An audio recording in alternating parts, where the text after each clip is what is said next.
Along Garfield Avenue here, we have retail spaces in the front of the building that will be facing out toward Garfield Avenue.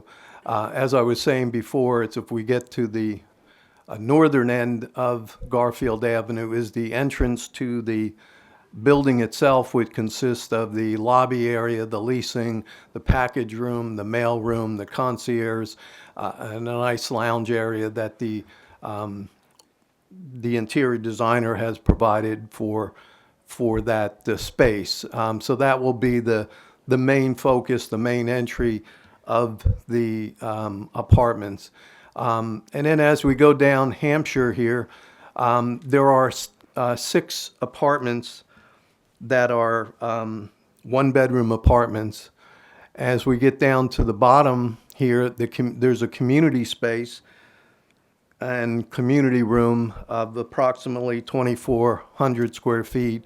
And then next to it is the fitness area of 1,300 square feet approximately.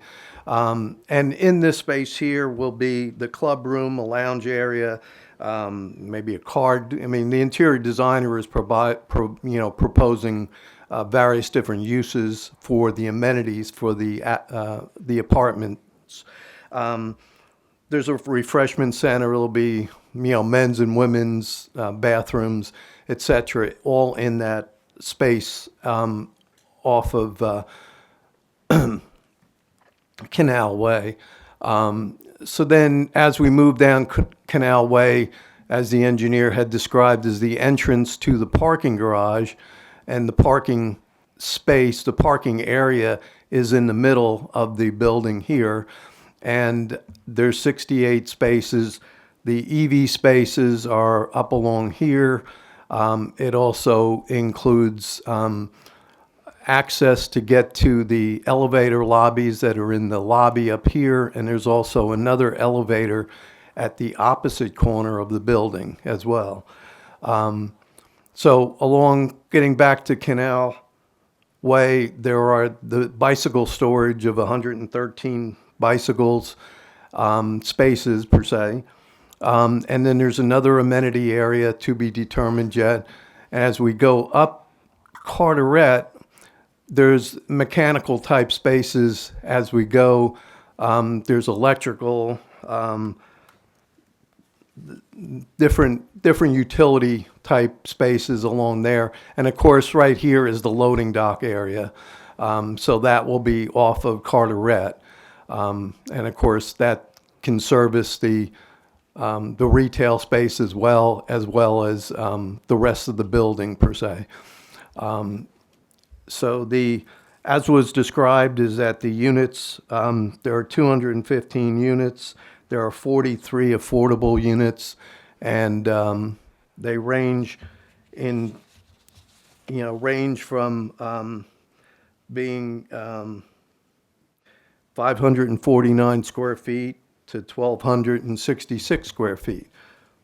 Now, let me go to the next slide here. Just clicking on that. Yeah, there we go. So this is the second floor of the building, and this describes all the units, as I was saying, the square footages. There are studios, 1s and 2 and 3 bedroom units. The designations for affordable are with an A after it. So if you see a 3BA, that means it's an affordable unit. A 2BA is an affordable unit, that type of thing. So they're all, all around the building. And this is a typical floor plate for the other floors that are above it. So on top of the parking area, there was, as the engineer had described, there was an outdoor space that, and as he was showing it, was a landscaped area with an amenity there. And then, of course, there'll be another amenity interior-wise, and that is about 1,300 square feet. The interior designer will be coming up with a nice amenity that's going to complement the outdoor space that's there. So that's what would be on that particular sheet.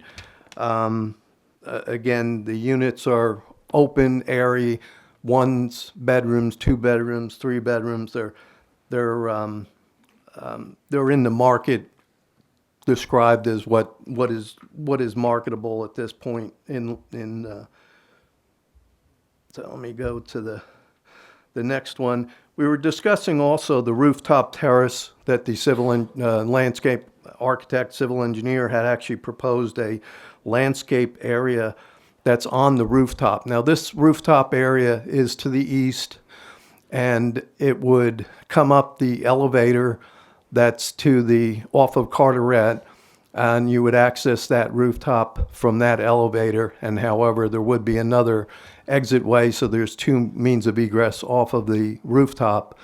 And that's that area there is what was proposed. Now, I think, if I'm not mistaken, this area too was where they were. This is a new exhibit. Is that correct? Yeah. So this is a new exhibit that no one's seen yet. I mean, what we submitted was a larger area across the rooftop, and this is a smaller area across the rooftop, which is only approximately about 6,100 square feet or 6,200 square feet. That's what's depicted on D9.1, slide 5 of A3. Correct. And primarily on the rest of the rooftop will be mechanical units for the common corridors and things of that nature. But the main focus will be this rooftop terrace, which will be on a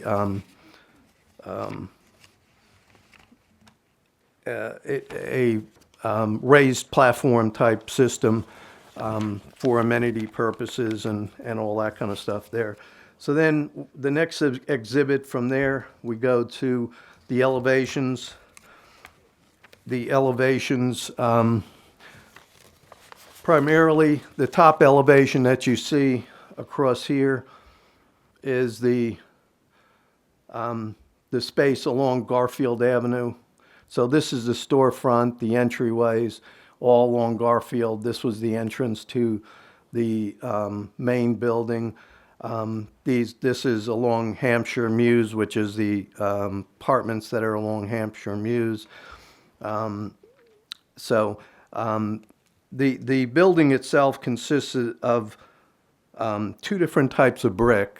We were using a brick, and we described it a little bit, that it was a brick that was, I have my notes here, a golden cream color for the top and a golden orange brick as well. The lower section of the building is a precast panel that's on the first floor all the way around the building. So as I point to it here, that's all the way around the building. That's all precast. Then there's the one color brick here, and then there's another color brick that's to the top. And then it's accented with a bronze metal panel, which is the darker color that you see here. The windows are all going to be a bronze black window. And the PTAC, which is the mechanical unit that's in the apartments, that will also be highlighted to be the same color as the window. So that's what will be provided there. Let me go to the next slide here.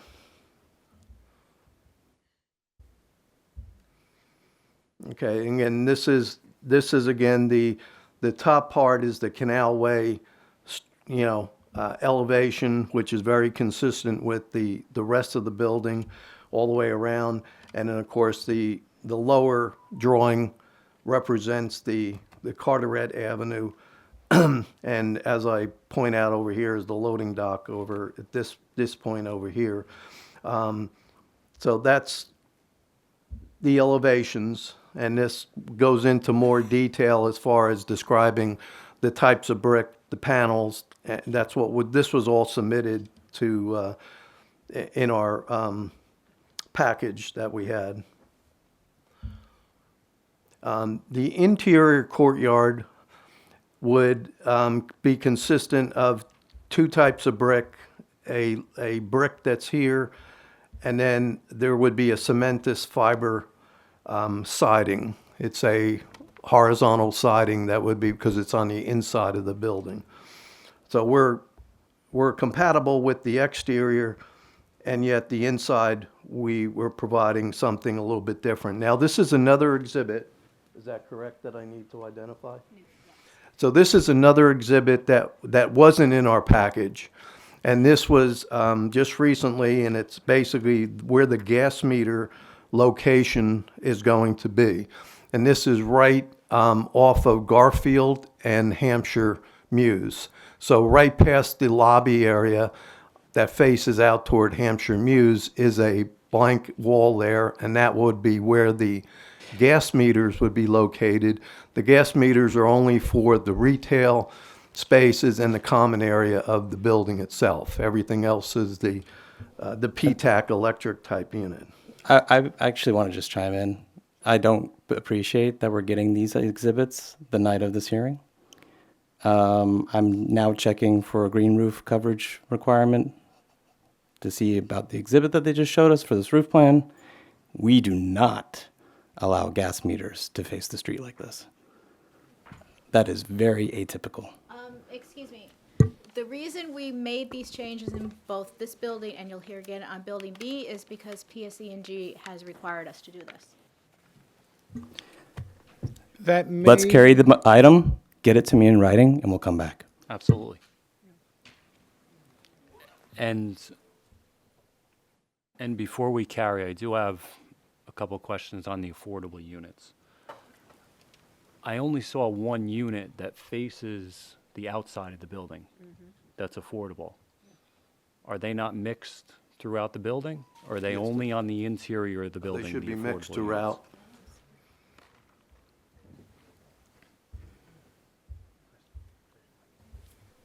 It's on. Let me go look at mine. I could see mine bigger. Yeah, there are some, Zoom in. yeah. The only affordable unit that faces the outside that I saw is on the top. 28A on the top. Yep. Every Okay. other affordable unit faces the interior of the Can we zoom building. in on the exhibit, Mr. Brennan? I'll have to zoom that in. That's fair. Okay. Yeah, I'm sure that they can, the locations of the affordable units could be interchangeable. Okay, we want them spread throughout the building, not Okay. just Sure the interior-facing applicant units. will agree to move them around, you know. That can be accomplished. Okay, I can hold the other questions then until we Let's see, I got one, is that it? come back. Okay. So basically, to conclude on this is that obviously we will be providing a building that is very attractive. We feel that it fits in with the framework and the criteria of what is being expected for this location. We also obviously we have provided all the life and safety issues as far as fire stairs, as far as elevators, as far as ADA requirements, as far as, anything that has to be provided for building purposes. We will be providing that. Obviously the whole building is sprinkled, and we don't have to get into the technical parts of the building code, but we will be, providing that, so. Okay, thank you, sir. So, come on up, council.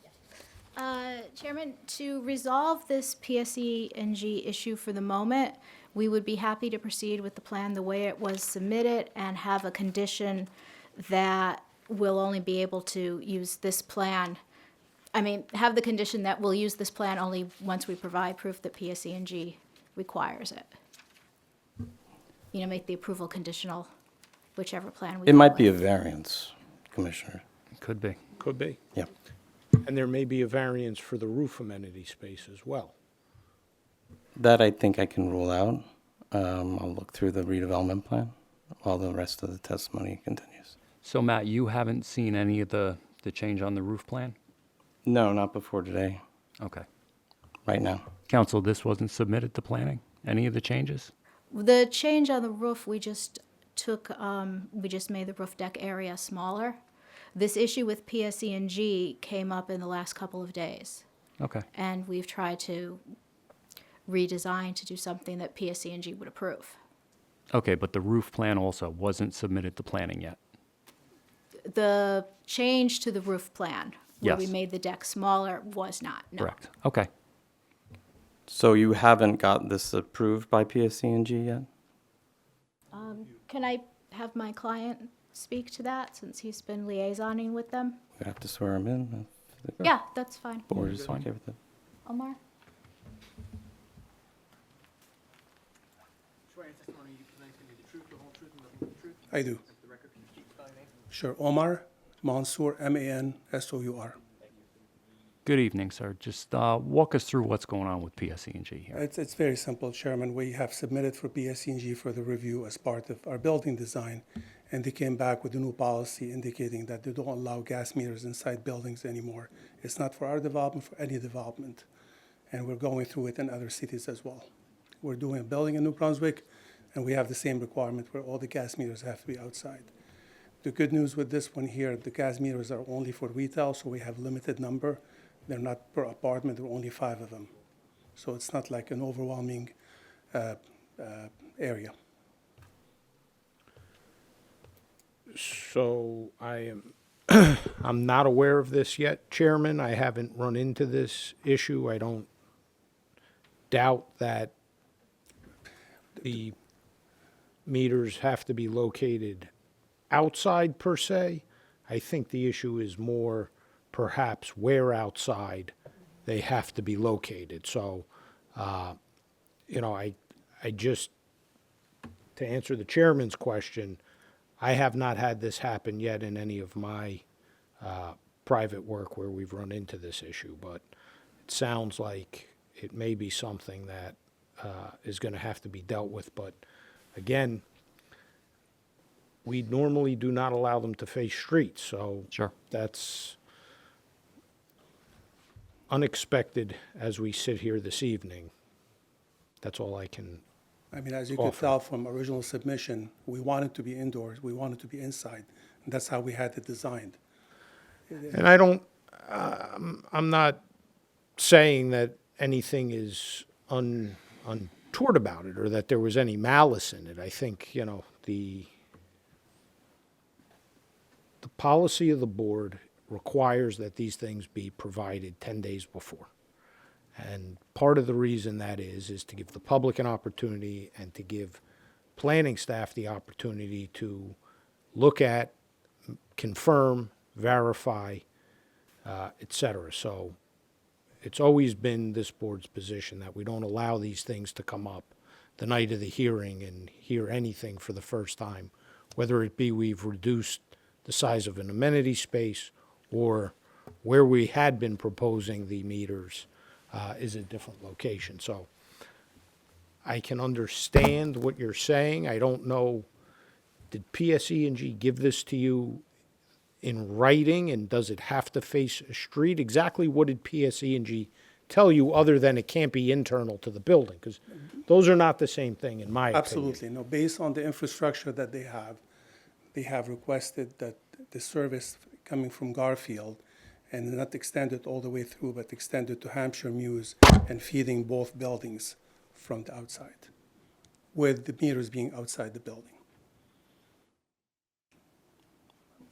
This is not our requirement, and this is not our design. This is Sure. what the PSE&G supply the gas service to the building. That's how they request it. It's their design and their jurisdiction, if you will. Can you pull up your utility plan? Can we please go back to the architect? Sure. on the site plan. correct? Civil plan? The submitted. Just also, we did notice for any general variances that would be needed, so. Of course. We like to know about them before you get here, though. Variances are also a fee. Sounds like you did know about it. That's a catch-all for something that's discovered before the board, not something that's known. We haven't found a variance yet. That's There's a that's possibility. incorrect. No, it's true. Well, what It's- variance? Utility placement is supposed to be indoors pursuant to the redevelopment plan.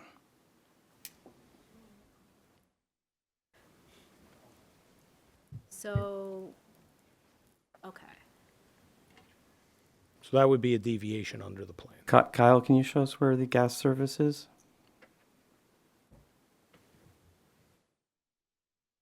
Let me just see.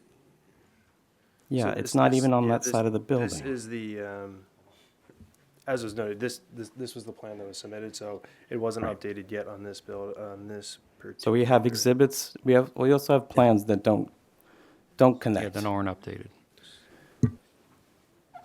You're not wrong, Matt.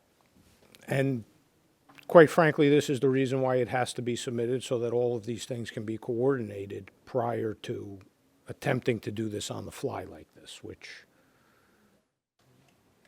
you know, respectfully to everybody, this is a large project. This isn't, you know, a small project by any means, so.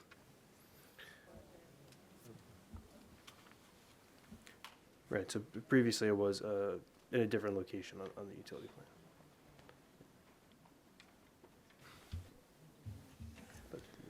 Okay. Cam, do we have any idea on a date to carry to? It's not the end, so, Yeah, but this isn't underground, this is outside. but so it's coming underground, or within the building, that's what he's referring to, it's or. Yeah, it would have to be February 24th. Because the 10th can't accommodate him, and the next meeting's too short notice. So 1 month. Okay, what if, am I correct in that the PSE&G is causing the variance problem, correct? Council, we're not negotiating right now. But Well- what is the question, Well, Counsel? the question is, since we don't have proof that PSE&G said this, and the board's not familiar with this, and it would create a variance that we would have had to notice for and pay for, can we go ahead with the site plan the way it was?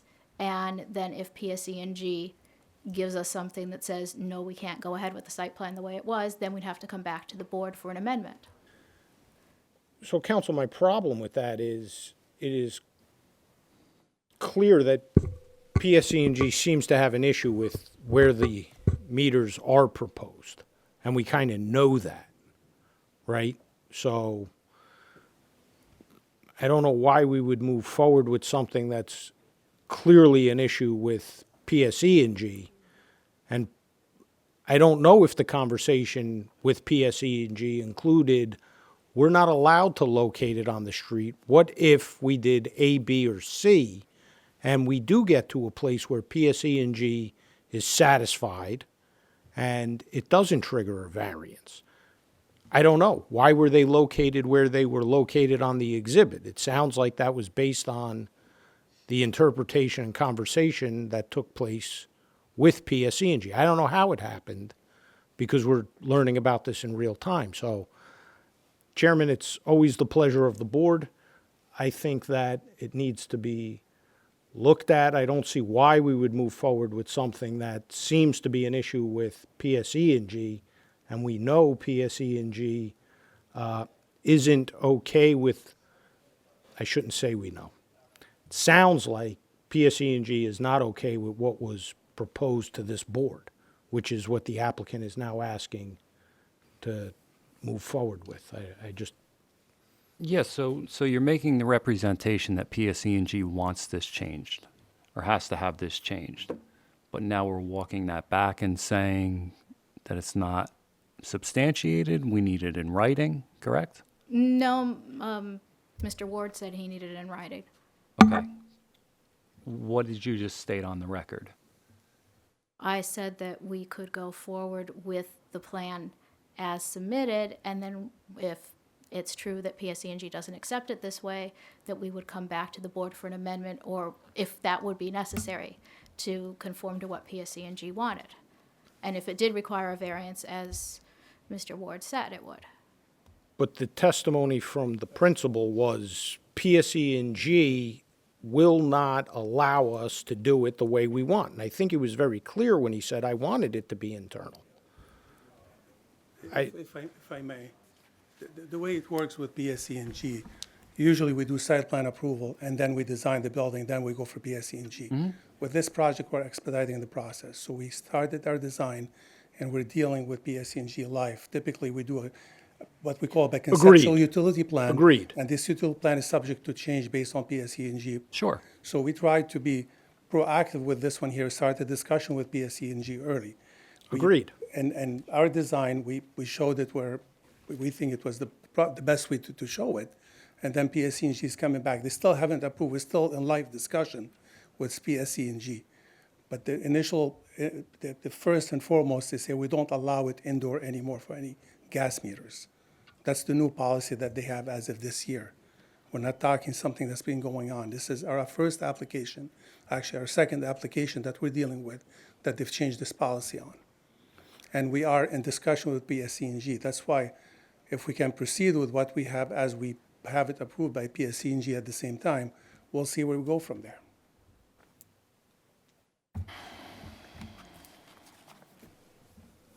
Chairman, I think the only thing that changes is it clarifies the testimony of the witness, and I'm not trying to allow everybody or anybody to believe that the witness isn't being forthright and honest. I agree that usually the conversation with PSE&G is subsequent to the approval.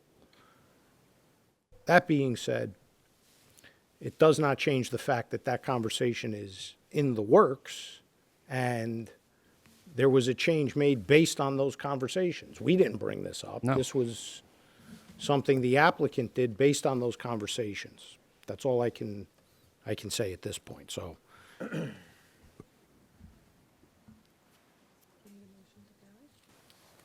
Yeah,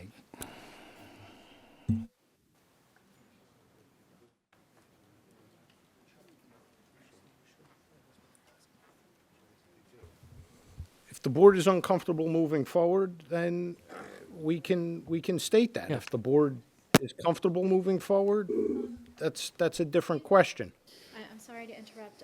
Another representative of my client would like to testify. sure. Good evening, everyone. Okay. Wasim Bor. Oh, okay. You swear any testimony you give tonight is going to be the truth, the whole truth, and nothing but the truth? Yes, I do. For the record, can you state and spell your name? Wasim Borai. W-A-S-S-E-E-M. Last name Borai. B-O-R-A-I-E. Mr. Borai, good evening. Good to see you. Good evening. Good to see everybody. The floor is yours. Sure. So I think, obviously, we are honored to be in front of Jersey City Planning Board tonight. We develop throughout the state, Chairman, and, obviously, we have a very, very good working relationship with PSE&G. We've developed, 3 million plus square feet with them in just the last 5 to 7 years. So, in our discussions with PSE&G, they, in the past, this was a good plan to move forward on. Something comes up, we will work it out with PSE&G, just like we do all over the state, in Newark, in Jersey City, in Bayonne, in New Brunswick, in Atlantic City. We've been here 40 years developing throughout the state. What are we going to do? Carry this and then put pressure on PSE&G to make a decision in a week? The point is, give us the approval tonight, God willing, and then we will work with PSE&G. If there has to be an amendment, we will then bring it back to the board on a fact. We are not trying to get anything past Jersey City here. We're here trying to fast track a development that no one's ever built before in this part of Jersey City. This will be the first major development in 50 years on the Garfield Avenue area. And we have 6 other phases that are following this. So, you know, we're invested here.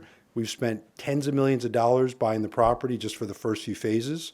So, you know, believe me, we are fast tracking this for the benefit of the city, for the benefit of where we are right now in the capital markets. We, you know, just had our lenders all sign on to do the first two phases here.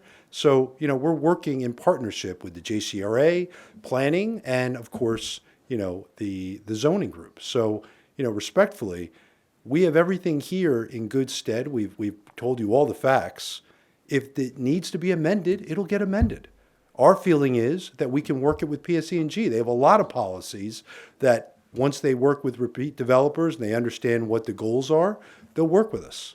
So we're highly confident that we'll be able to make this work. If it needs to be amended, we'll amend it. I see no reason to carry it. All right, thank you, Mr. Bori. Thank you.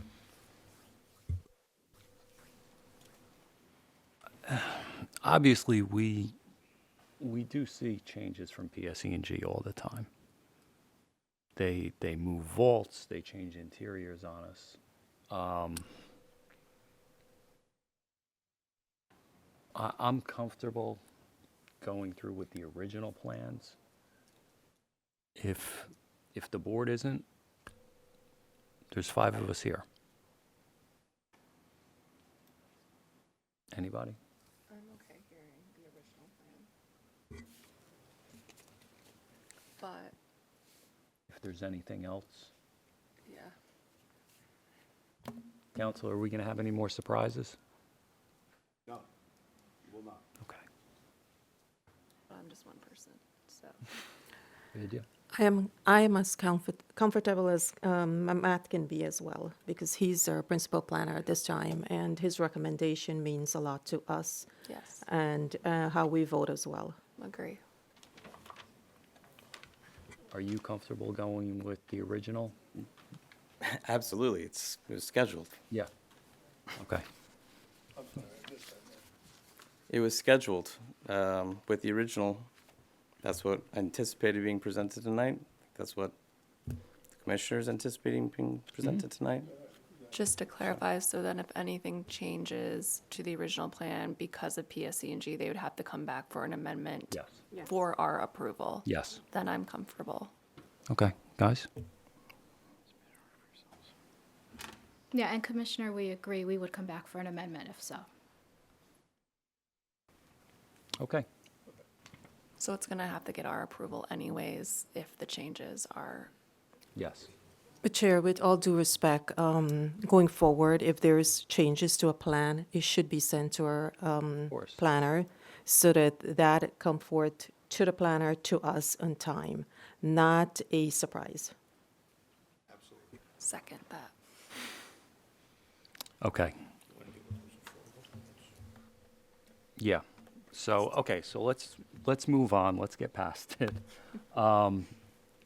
As far as the affordable units being spread throughout the project, not just interior facing. Yes. Mr. Bori? We have always done that on all our, we do 80/20s all over the state. And I know that.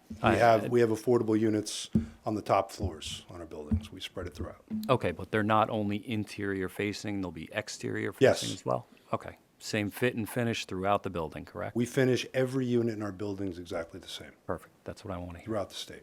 Okay, thank you. All right, let's, counsel, is there more architectural from this witness? Let's see, Tom, were you finished? That was the conclusion? Okay, that was the conclusion of Building B. Does anyone have any questions? Oh, I'm sorry. Building A. Does anyone have any questions? Any for the questions architect? for Mr. Brennan?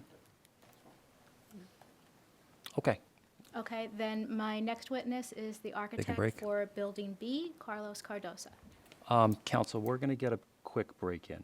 We're not going to discuss anything behind anybody's back here. It's, we Okay. try and take a break at 7 o'clock for our court reporter, and I think this is going to go on a little while, so let's get that break in now while we have a break in testimony. Okay. Okay, thank you.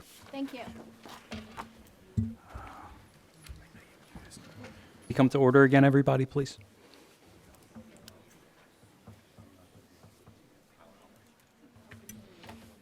And counsel, your next witness?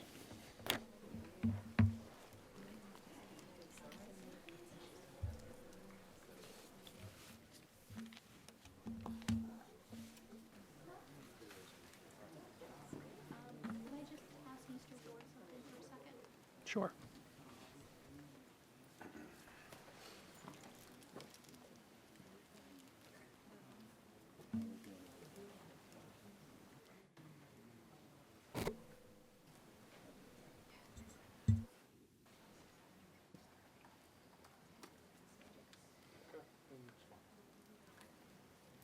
Okay, sorry. I am now going to call my architect for Building B, Carlos Cardoso. Swearing the testimony you give tonight is going to be the truth, the whole truth, and nothing but the truth. I do. For the record, name, state, spell your name. Carlos Cardoso, Cardoso, partner with Barber Linda Bell Architects. Mr. Cardozo, good evening. Your license is current and in good standing in New It Jersey? is. Okay, thank you. You're qualified. Thank you. Commissioners, Mr. Chairman, here to present Building B, as you know. Just for clarity and to save the whole board time, there are 16 slides or exhibits, 2 of which are new, and you will see that. One is the gas meter as well, which Mr. Wasim spoke about. I'll point that out. And one is an interior rendering. The rest has been submitted for clarity and is not new. What you're seeing before you here is the ground floor plan. Sir, let's mark the exhibit. This is different than, It's A5, I Five. believe. oh, this is a. Yes. Yes. Sorry, correct. Good. What you're seeing before you right now is the ground floor. Obviously Garfield, surrounded by Garfield, Hampshire Mews, and Canal Way. In this building, there are 2 major entrances, one primary, which is right in the corner, which is north, which will face the park, and Canal Way, which we'll talk about that, and the other one is a secondary lobby, which is on Hampshire Mews. There are 2 vehicle areas. One is the parking towards Canal Way, which is a 2-way, entry and exit, and then there is a loading dock on Hampshire Mews, and we will talk through in terms of refuse removal and so forth.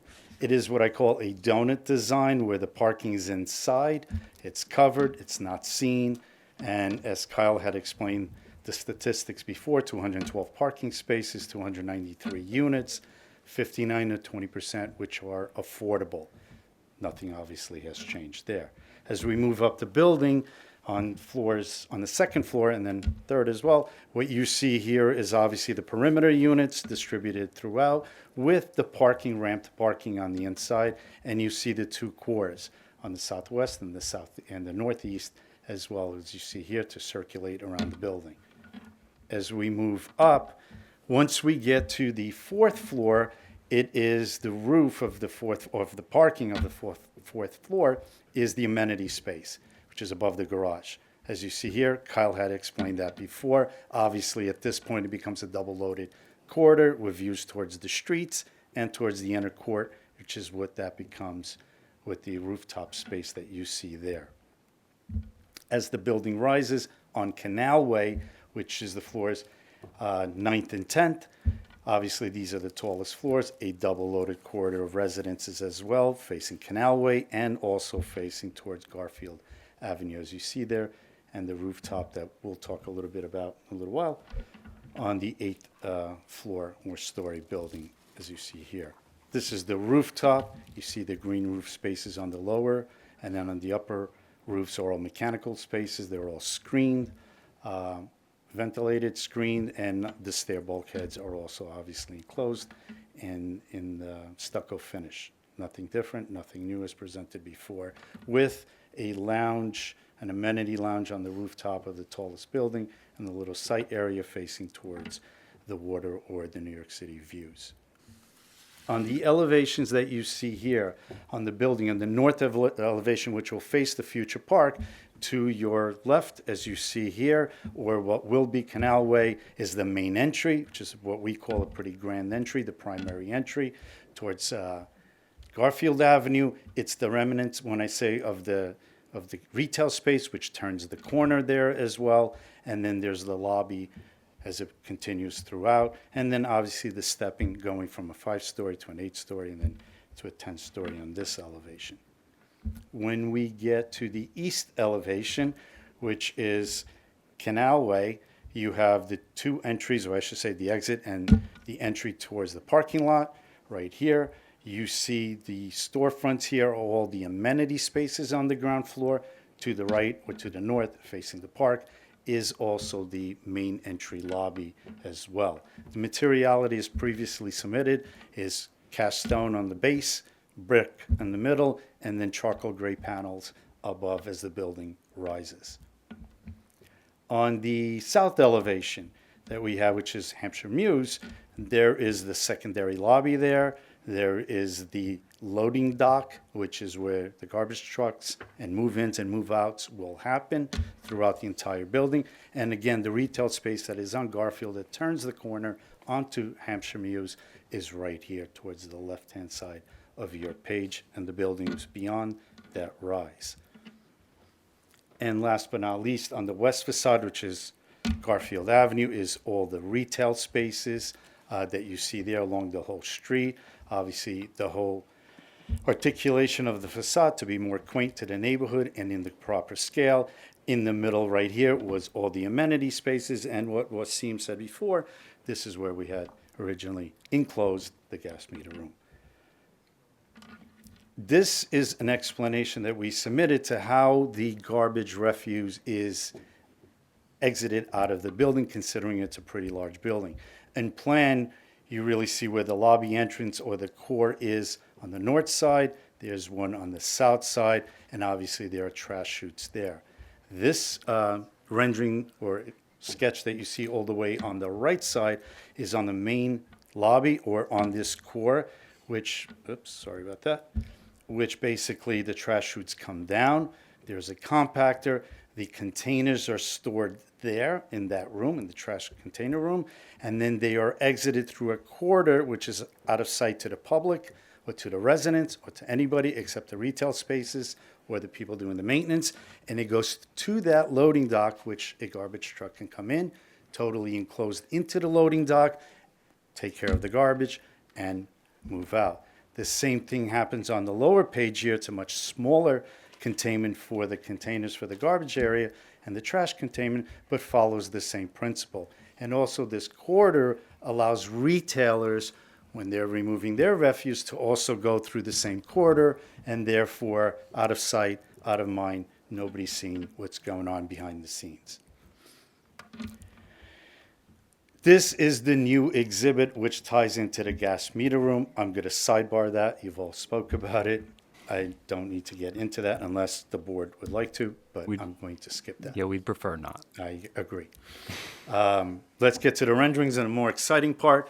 This is Canal Way, north facing the park. This is the grand entry or the primary entry. I think it's going to be quite beautiful, as you can see there, and the articulation and what is transpiring there and changing the whole neighborhood prospect there.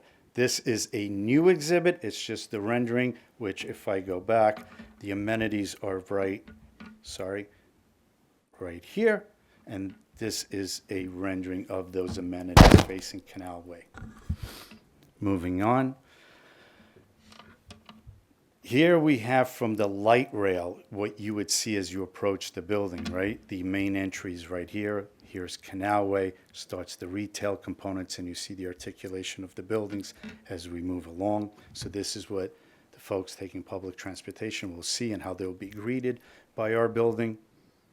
And then on the opposite side, on the south side of Canal Way and facing Hampshire Mews views, you start to see what's going on here, along with the parking area entry and exit as well. This is from Garfield Avenue, Hampshire Mews, right here. You see also the entry, as you see here, the loading dock as well, and the continuation of the retail establishment along that street. And that is our exhibits and presentation. Okay, thank you, sir. Thank you. Any questions? Anyone? Sure, I just have one question. In regards to the parking spaces, are the parking spaces for the commercial and residential, or just residential alone? I believe they're just residential, right? And that will be part of the affordable units as well? Correct. Okay, thank you. Yep. If you could just briefly, if you could walk us through how the garbage trucks are going to get in there. Sure. So let me take you back, and apologies for going too quick through it. Oh, no worries. So let's go to the plan just to understand where they're located. The trash chutes, the vertical trash chutes are located on the core by both elevator entries, both the primary entry here and then on the south side as well.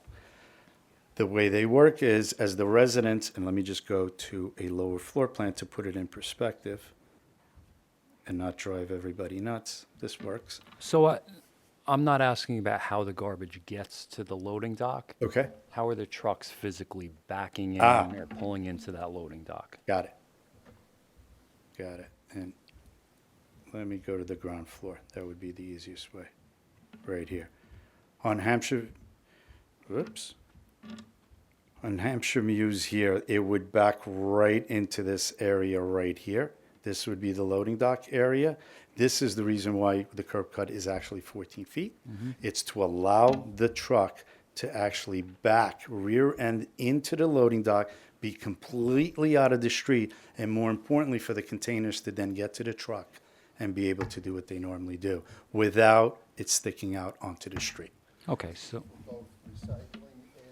Yes, it is. Pat, is your mic on? Correct. Yeah, the timing has to be calculated, correct. Pat, just make sure your mic is on when you speak. Just make sure your mic is on when you speak. I don't think it was on. Sorry. Okay, that's all right. No worries.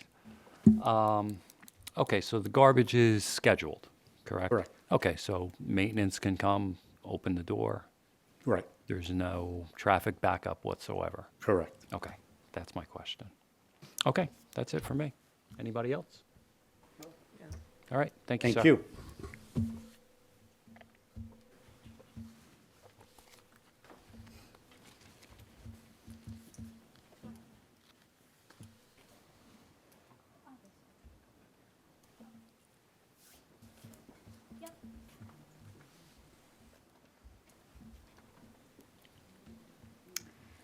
Our next witness is our planner, Charles Height. Good evening. Good evening. Swear any testimony you give tonight is going to be the truth, the whole truth, and nothing but the truth? I do, yes. Charles Height, last name is spelled Heydt.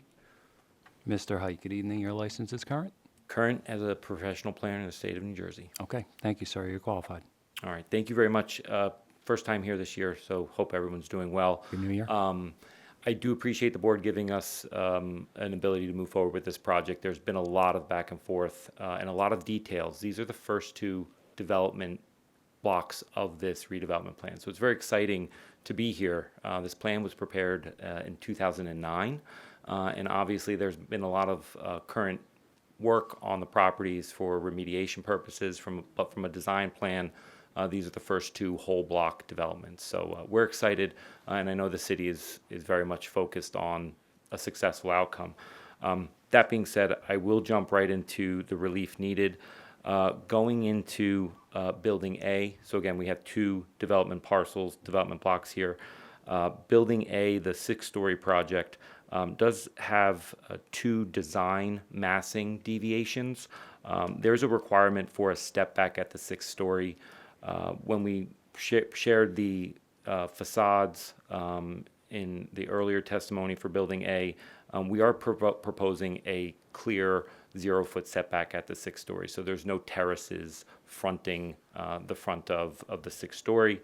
We do still have the amenity space in the building, so there's no negative impact by not providing that setback, but it does provide a little bit more of continuity with the overall design of the building. The other element from a massing standpoint is the location of the staircase bulkhead on the exterior, and as that staircase provides horizontal access to the floors, it does run up to the rooftop, and it is regulated by the rooftop structure setback. So that's a requirement of setting back that rooftop element 1 foot 1 inch for every foot of height. We are locating it at the building facade, but are integrating the design of it in the overall facade. So those are the two main massing deviations.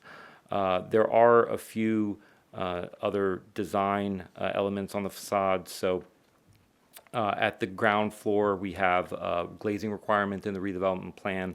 This is applicable to storefronts. The calculation is 70% for the storefront.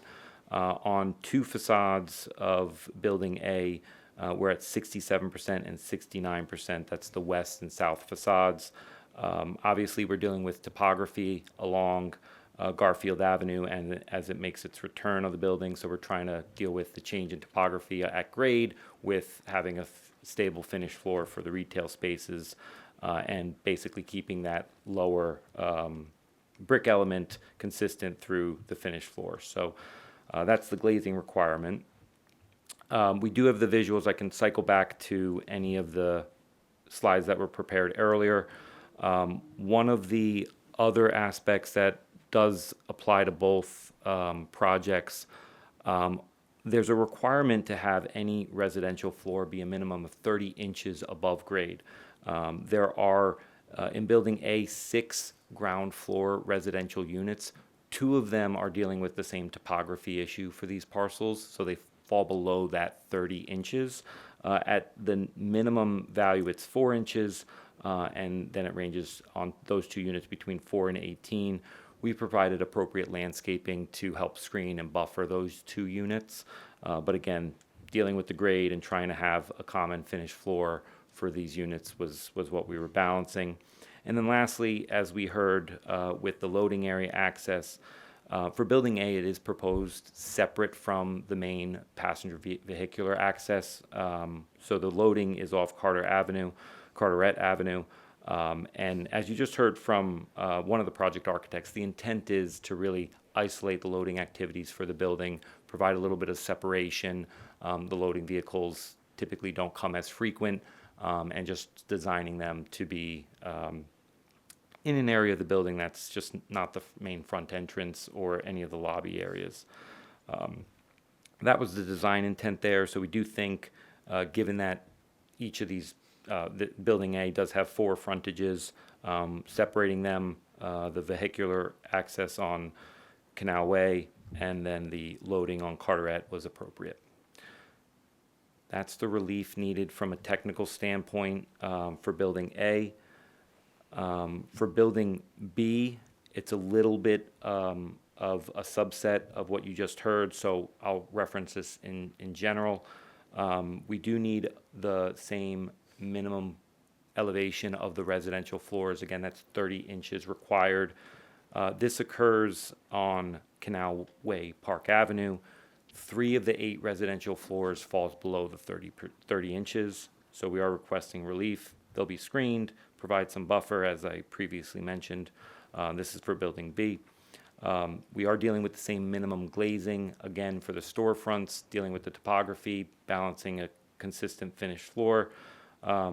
We have the same relief needed for the percentages of glazing, so I'll just call it out so the board is aware. On the south side of the project, facing Hampshire Mews, and again, this is just a portion of the return where the main storefronts face Garfield Avenue, which is to the west. We have 43% glazing, so it's a minor portion of the return that we are requesting the relief.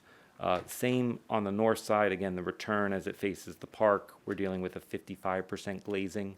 And then along Garfield Avenue, the calculation is at 68%. So we're nearly there in meeting the intent of a very vibrant visual storefront connection. So hopefully the board had followed along those percentages. But again, we're dealing with the topography along those side streets and trying to balance the overall finished floor elevation. The one thing we did want to call out is the maximum curb cut deviation. 10 feet's permitted for building B. We just heard from the project architect, the request is to provide a 15-foot wide curb cut, and really that's to help the circulation movement for the loading vehicles, which have a wider turning radius. And we did go through that with turning templates to really key in on what is the minimum needed, and 15 feet was appropriate. Again, it's 1 curb cut on Hampshire Mews, 1 curb cut on Canal Way. The other 2 frontages, essentially on Garfield Avenue and the park, have no curb cuts. So To balance that, we thought it would be a fair request to request that curb cut being a little wider. And again, that is separating the loading area is a requirement, or having a singular loading access for vehicles, both vehicular parking and loading. We are separating them, so it's the same relief need as I mentioned on Building B, having the two separate curb cuts. That's the technical relief needed, and we do think that the project is dealing with some physical hardships, given that it's a whole block, 4 frontages, change in elevation. But at the same time, we do think we're balancing the overall design intent. These buildings have a really nice articulated facade on all facades. There is no cold shoulder or back of the building. And I think that was part and parcel of really creative design techniques. In terms of other positive criteria, I do think that this project is advancing goals of the municipal land use law. Purpose A, to guide appropriate development in the state of New Jersey. Purpose E, which is to establish appropriate population densities, were consistent with the building massing in terms of the overall level of development for these new blocks. And then Purpose I, to promote a desirable visual environment. As I move into the negative criteria, we really did try to address all the other requirements in the plan. We only have a subset of deviations that are being requested. I don't feel any one of these presents a substantial detriment to the public welfare. It's really more design related, and obviously the curb cuts and loading. But there's a functionality to the request. These streets will still be substantially improved with landscaping, street trees, sufficient sidewalks, and that was discussed with the civil engineer and staff. With respect to the redevelopment plan, these are the first 2 blocks of implementation for this redevelopment plan. It's been a long time. This application team has done a lot of detailed analysis, and moving forward from this night, there will still be more work on subsequent applications to the city for building department permits and anything needed to come back to this board. So I do think we are furthering the intent of the redevelopment plan to encourage development with a mix of uses, high-quality building design, and intensity of development that will allow for a self-sufficient and vibrant new community, serving as a model for a healthy development in the city. That's the first main goal of the redevelopment plan. I think while there are others, I'll just leave it at that. That's my direct testimony. Be happy to answer any questions that the board might have. All right, thank you, Mr. Height. Anybody? Questions? All right, thank you. Thank you. Appreciate it. Council, anything else? No, that concludes our testimony for the evening. Okay, so I'll obviously afford you the courtesy of a closing statement after we open up public comment. Okay, so at this point, is there anybody here from public that wants to comment on this application? Anyone here from public? Please, come on up. Which mic? Surprise me. Are they both on? Stay in here. Okay. I just got to swear you in before you talk. You swear any testimony you give tonight is going to be the truth, the whole truth, and nothing but the truth? Yes, I do. For the record, can you state your spelling name and give us your home address, please? Joyce Willis, 191 Randolph Avenue, Jersey City, New Jersey, 07305. Ms. Willis, good evening. We have 3 minutes for you. Hi. Hi. 3 minutes. I want to first thank you guys and thank you for the project. It's a beautiful project. It is. It's right, very, very close to me. But I remember when nothing was there, and I remember what the area went through once they broke ground down there. We had a lot of people on my block dying of cancer, lung cancer in particular. So my question is, how are they going to protect the community once they break the capillary, once they break ground? Because hexafillet chromium 6 will go airborne. So how are we going to be protected? Ms. Willis, if you have a list of questions, just Okay. give us all of them. My We'll get them all next- answered for you. Okay. My next question is, right now, they have a water filtration system set up down there. And from what we understand, that system has to be in place for at least 60 years. What are they going to do about that?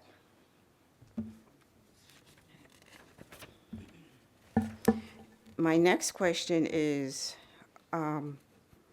it says in the site manager's last report that he gave, which was in August of 2025, it states that it will be a pause in some of the performance monitoring during the initial phase of redevelopment, allowing grading work to take place. And there will be such a time where they will have an impact on the chromium that's still left in the ground. So it makes you wonder. You think you've cleared all the chromium out, but you really haven't, because it sounds like you're going to be running into those spots down there. What are you going to do about that? And also, for the height of this project and the massness of it, there has not been any pile driving done. So how do you know that earth down there can even sustain and hold this up? Because it's nothing but water, and some parts of down there on Garfield Avenue is at sea level. But more importantly, how is the community going to be protected from it going airborne? You will have air monitoring systems down there, right? And also, the other project that's directly across the street from this project, they didn't have a buffalo watering system down there, and we were just getting hit with dust all over the place. Forget the rats and the mice. We were getting hit with dust. So are you going to have a buffalo watering system down there to continuously water down the project? Okay, thank you, Ms. Willis. We'll get everything answered for you. Council, do you want to address anything? Could have. We have someone here from PPG who is responsible for the environmental cleanup of the site. Okay.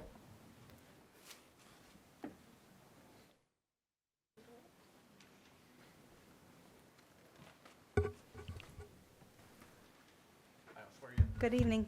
You swear any testimony you give tonight is going to be the truth, the whole truth, and nothing but the truth? Yes, sir. And for the record, can you state your name? Dorothy Laguzza, Dorothy Laguzza.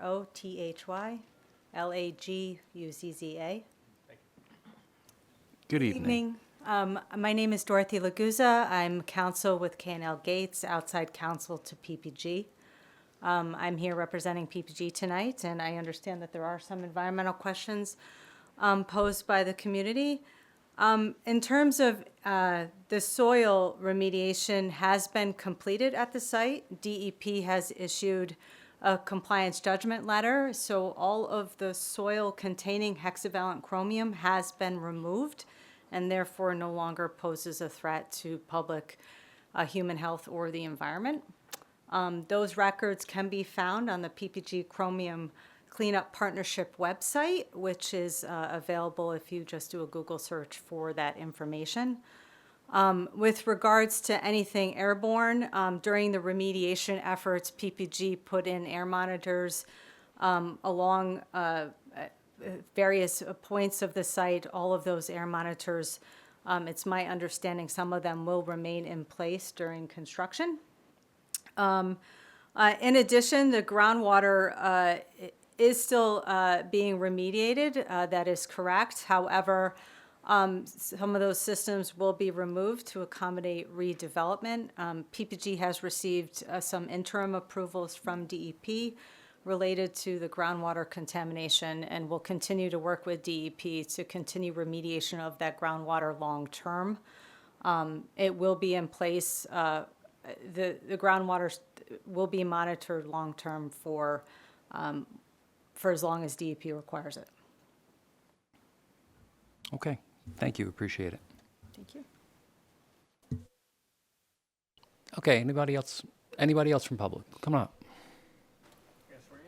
You swear any testimony you give tonight is going to be the truth, the whole truth, and nothing but the truth? Yes, sir. For the record, can you state, spell your name, and give us your home address, please? My name is Sunita Davis. That's spelled C-Y-N-I-T-A, Davis, D-A-V-I-S, 139 Stevens Avenue, Jersey City, New Jersey.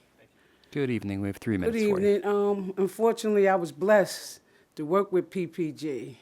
We cleaned out the chromium. They do have air monitors down there all the time when we was doing the chemicals. I'm a union worker.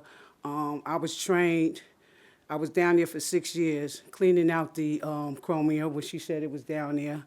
And we used to have a public meeting at, I think it was Raymond, Mary Bethune Center every 3 months, and they used to test it and whatever, but, it was rough, and they had trucks backing up the chemicals. They was getting all the chemicals out, all the bad chemicals. We was dressed, had respirators on. You know, you go on the decon station. It was very safe. They kept it safe. They kept it clean, and it was unfortunately. I used to be a little leery, like she said, because of the chemicals that was down there. You know, but every time the air and the dust went off, they had monitors, and we would stop work. And they would clear the air, and they had, you even had people that went around with the dust control all day long. You had to spray to keep the dust down, At the time, it was a blessing because I was in foreclosure. So being a union worker, I was able to save my home and save my house, you know, living in this community. I've been here all my life. And it's a good thing when I saw the pictures coming up, because that's an ugly sight back there. If y'all watch Stranger Things, it's like the upside down. That's how ugly it is. But anyway, I've driven past there. They got the beer place right next door. So to see that coming up with the park and everything is going to be awesome. And then they got a school going across the street over there also. So I think it's going to be great. And I just hope everybody continue on to be safe and just make sure they're doing the right thing when they do building it. All right, thank you and have a nice night. Thank you, appreciate it.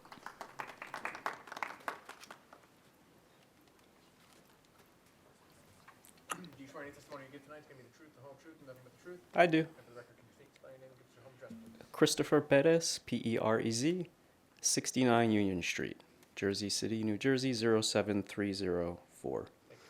Good evening, sir. We Good have 3 evening, minutes everyone. for you. Good to see you. You too. We're excited to see the site activated, but very concerned about the environmental history of the site. I've only lived in the community for 17 years, and I knew nothing about the legacy of that area until I became close with my neighbors and got involved in a lot of community work. And there are a lot of stressors and a lot of wounds of people dying, and the history of green water and people getting sick from that site. So I just had several questions. One, I would love that person who spoke before to just come back and clarify that there is 100% no hexavalent chromium in the soil on that site, because while we have been having meetings with the lawyers over the years, we were under the impression that there are some hot spots still. And then there is also clearly the water filtration system, which could be there for 60 plus years.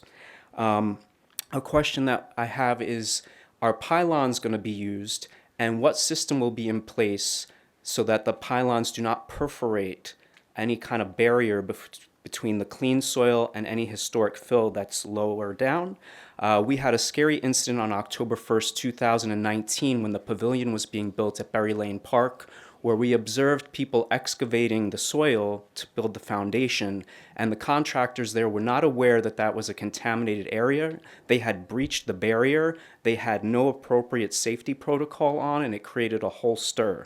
So once again, the community is very concerned about what kind of process and oversight is going to be in play to make sure that whatever may be lingering down there is not unearthed and brought up and posing a risk to the community.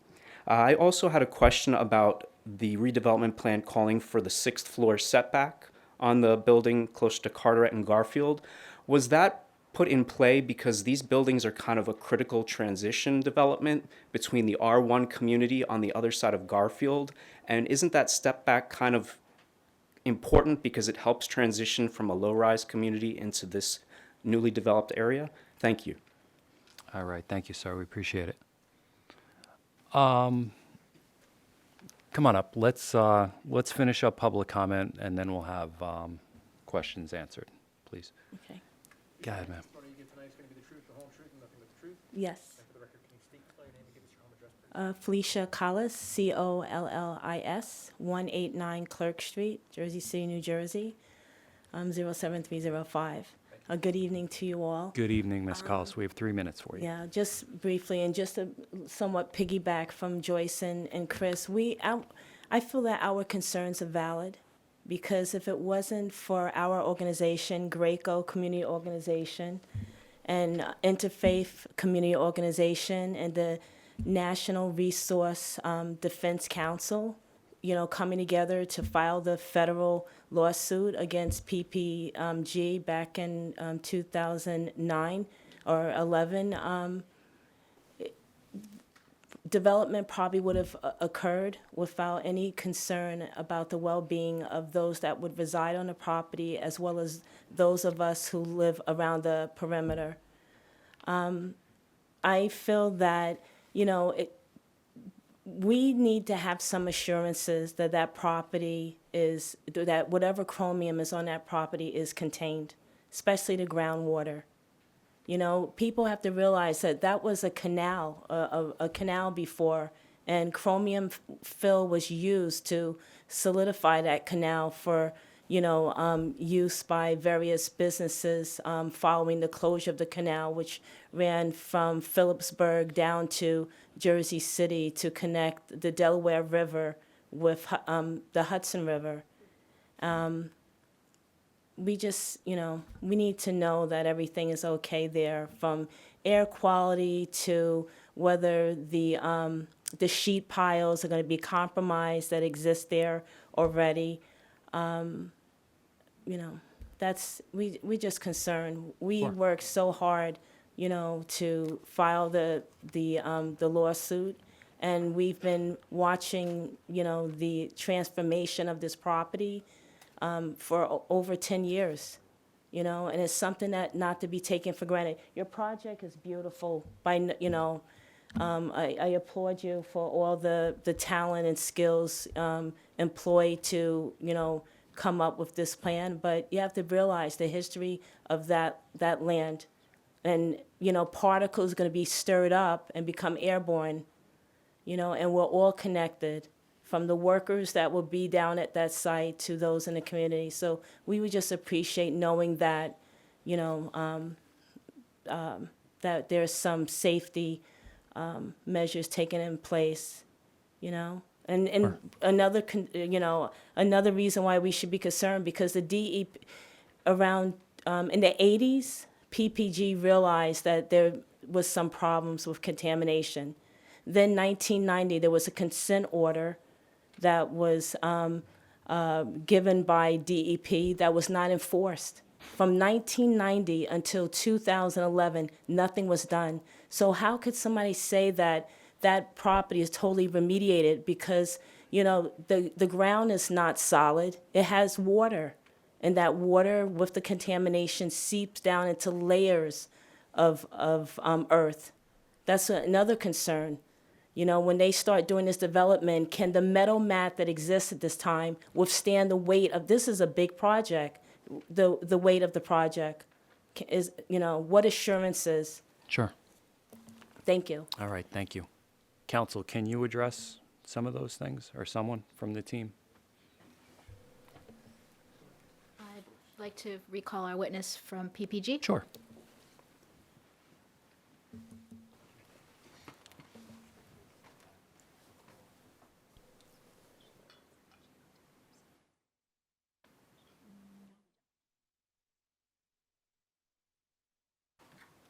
Good evening. Thank you for not leaving yet.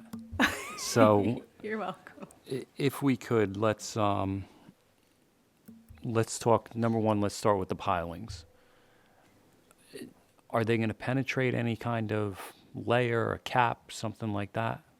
How- how- It is my maybe Wasim can address this more, because he. Sure. Sam Borai. You swear any testimony you give tonight will be the truth, the whole truth, and nothing but the truth? I do. And Sam Borai? Sam Borai. So to answer for the deep foundations that are going to be required for the project, any deep foundation system that's going to be used will have to be approved by DEP. So there are self-sealing H-piles that can be used, self-sealing pipe piles that can be used. So there are a couple different options, but again, it's something that the professionals at PPG as well as DEP would have to be on board with. And there are several different piles that can be used. How did they, I'm fascinated by that. How did they work? Well, they just get driven straight through, and they basically, the soils around push up against the material, creating a barrier to any, you know, anything coming up from below. Okay. A screw pile? Is that what we're looking at? Not a screw pile, it's a driven H pile. H pile. Yeah, that's one of the proposed systems. Okay, thank you, appreciate it. Sure. As far as the groundwater goes, is there any contamination in the groundwater still that, Yes, yeah, Is- there is contamination still in the groundwater, however, it is deep. It is both in the overburden layer and the deep groundwater still. The shallow groundwater layer is clean. And I do want to remind everyone that no one is drinking the water in Jersey City. All the water is, from a public source. So this is all groundwater that is owned by the state of New Jersey, and obviously PPG is under a consent order to continue cleaning that up to DEP standards. so can you define shallow and deep for us? So shallow is between, I think, 0 and 20 feet below ground, and overburden is below the 20 feet, and then deep is over 60 feet below ground. Okay. And the piling is expected to go how deep? I believe around 20 feet, the pilings. Yeah, so piles will go through the meadow mat which was mentioned. They have to go down to bedrock, which is 60 feet. 60. Yeah. 60, okay. So we basically go through the heavy area of the chromium, correct? They could, through the deep groundwater, Through groundwater, not through soil. correct. The soil is.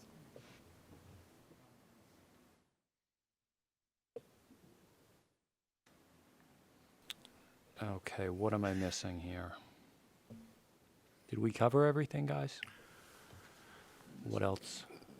So Chairman, I think the only open question left, can somebody talk to the continuation, is the court-appointed monitor continuing in place? Could you just educate the public on that? I know some of this may be outside of the typical purview of our board, but could someone explain that just for those members of the public, how the process continues? As I understand it, the cleanup's been going on under court order with the DEP and a court-appointed monitor as to that cleanup for, I guess it's about 16 years now. So it's gotten to a point where the court-appointed monitor and the LSRPs and PPG have all kind of agreed that redevelopment of the site is now appropriate from an environmental standpoint, but that's not the end of the continuing obligations of PPG under the litigation and court order. But is the court-appointed monitor continuing in their capacity? Could you just shed some light on that, please? Sure. So you're correct that PPG is ordered pursuant to what's called a judicial consent order, and that order was entered in 2009, which obligates PPG to continue to clean up the site until DEP says they're done. Pursuant to that court order, a site administrator was appointed. That site administrator is currently Ron Riccio. He serves for a 2-year term before the parties then decide to reappoint him. He will continue until PPG has met its obligations under the consent order or until the parties and the court have determined that he is no longer necessary. We obviously have not gotten to that point, so he will continue in that role until the court says he no longer needs to. So Chairman and members of the public, essentially the court has oversight into the cleanup that's being done by PPG with the Department of Environmental Protection for the state, monitoring it and reporting it to the court. And that matter will continue to stay open until the court has found that it's been met or the obligation has been met and there's no further remediation, monitoring, or anything like that. Is that That's correct. fair and accurate statement? It is. Thank you. Okay, thank you, appreciate it. Thank you. Okay, anybody else from? I would like to recall Charles Height to testify concerning the setback. Sure, question. please. Just 2 points to help balance this request across the site, across Garfield Avenue. This board recently, well, not recently, a few years ago, approved 829 Garfield Avenue. It's a very long, multifamily, 5-story structure. So that's essentially what will be married to the Garfield Ave that's being proposed. So again, it's a very consistent type of mixed-use development with what we're proposing, albeit 1 story taller on the east side of Garfield Avenue. Further into the R1 beyond that, you start to see some vertical rise. So much of that residential neighborhood beyond 829, further west, is at a higher elevation. So the marginal impact of an additional 6-story that's not set back is not substantial in my opinion, but that's just the context there. There's more vertical elevation west of the subject property, and there's already existing multifamily structure that provides that buffer. Okay, thank you, Mr. Height. All right, anybody else from public? Chair, see no one more from the public. I would like to close the public portion. Okay, do I have a second? Second. All right, motion is made and seconded. Public is closed. Council, do you want a closing statement?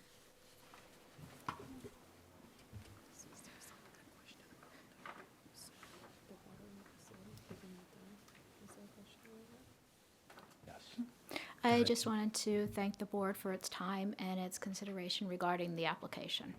Okay, thank you. Council, we have one more thing that we didn't cover is the dust on site. Is that the main thing? You know, is dust sprayed during construction? How is that handled? Yeah, so regular construction dust mitigation will be in place, pretty common to all construction sites. So any kind of earthwork that's being done, that'll be a requirement that we would put in place ourselves. Misters, or is it basically a truck running around driving water? Yeah, misters are one. A lot of times you'll have somebody beside the mister with a spray hose. If there's no demolition on the site, but of course, just for, earthwork that's going to be done as it's needed. I just have one more. Sure, go ahead. Question. When you go through this area that has chromium, what's that effect on the piling? Is there any type of effect? It's a good question. So as far as the chromium coming in contact with steel, to my knowledge, there's no effect on it. There's certain concrete and different things that it can actually wick up. So that all comes into the decision that would be made of what kind of deep foundation is used. And again, any deep foundation or any penetration through any barriers on the site will have to be approved by whether it's the LSRP, the state of New Jersey, DEP. It would all have to be updated in plans to them. It would have some type of sealer on the piling, right? Correct. The pile itself could be considered that seal. Yeah. Thank you. All right. Guys, Google hexavalent chromium 6 and read for yourselves. Okay, Matt, do you have anything you want to add? Yes. The applicant and commissioners were in receipt of review agent letters from the JCMUA dated January 7, 2026, sorry. From the Division of Transportation, December 2nd, 2025, and from the Division of Forestry, which is undated. Put on the record already that they'll address those comments. And talking with the council, we've asked them to comply, but we understand that there's many things to work out. What we do want them to comply with is that they install a traffic signal at Carteret and Garfield Avenue. So that should be made part of the record, and in the conditions, should the board make a motion to approve this project. In addition, there was some corrections I wanted to just do to phasing. I think it was put on record that they'll convey the public right-of-way and open space to the city. Those are actually currently owned by the JCRA, but it is the responsibility of the redeveloper to do the work in the right-of-ways, including the ones that already exist, as well as improve the open space. That in their project is labeled as Phase 3. Separate and aside is the redevelopers agreement, which has its own phasing that actually uses completely different numbers. We shouldn't get involved in that right now. But they will be doing that work, and until which time that the RDA stipulates that they do that work, they're going to be improving it with an interim condition, which is grass, in both the canalway medians and the open space, which is redevelopment block 12P. There are several recommended staff conditions. This project, again, is an Aspire project. They are going to be providing 20% affordable housing on site as a requisite of the Aspire program, which is a state program. The redevelopment plan just requires 9. That's not in addition to the 20%. They are just going from 9% to 10% max. If they are unable to secure the Aspire, I assume that they will be coming back and amending the project to comply with the redevelopment plan. Until that time, those normal conditions where we would be maybe servicing, monitoring, or having an agreement with them regarding those on-site units, those are deferred to the Aspire program, with I think some help in monitoring, just because we like to know what the numbers are of affordable housing in the city.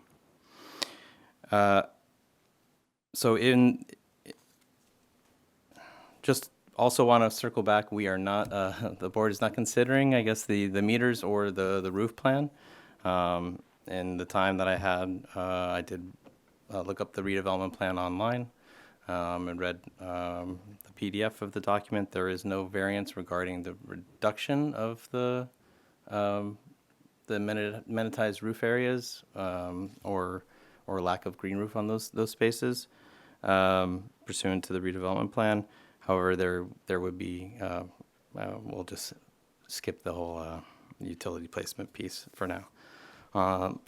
But staff, seeing the project as it was submitted and presented, minus those additions to those architectural plans, staff does recommend approval. And we do so with the conditions stated on the record and those outlined in our memo dated January 27th, 2026.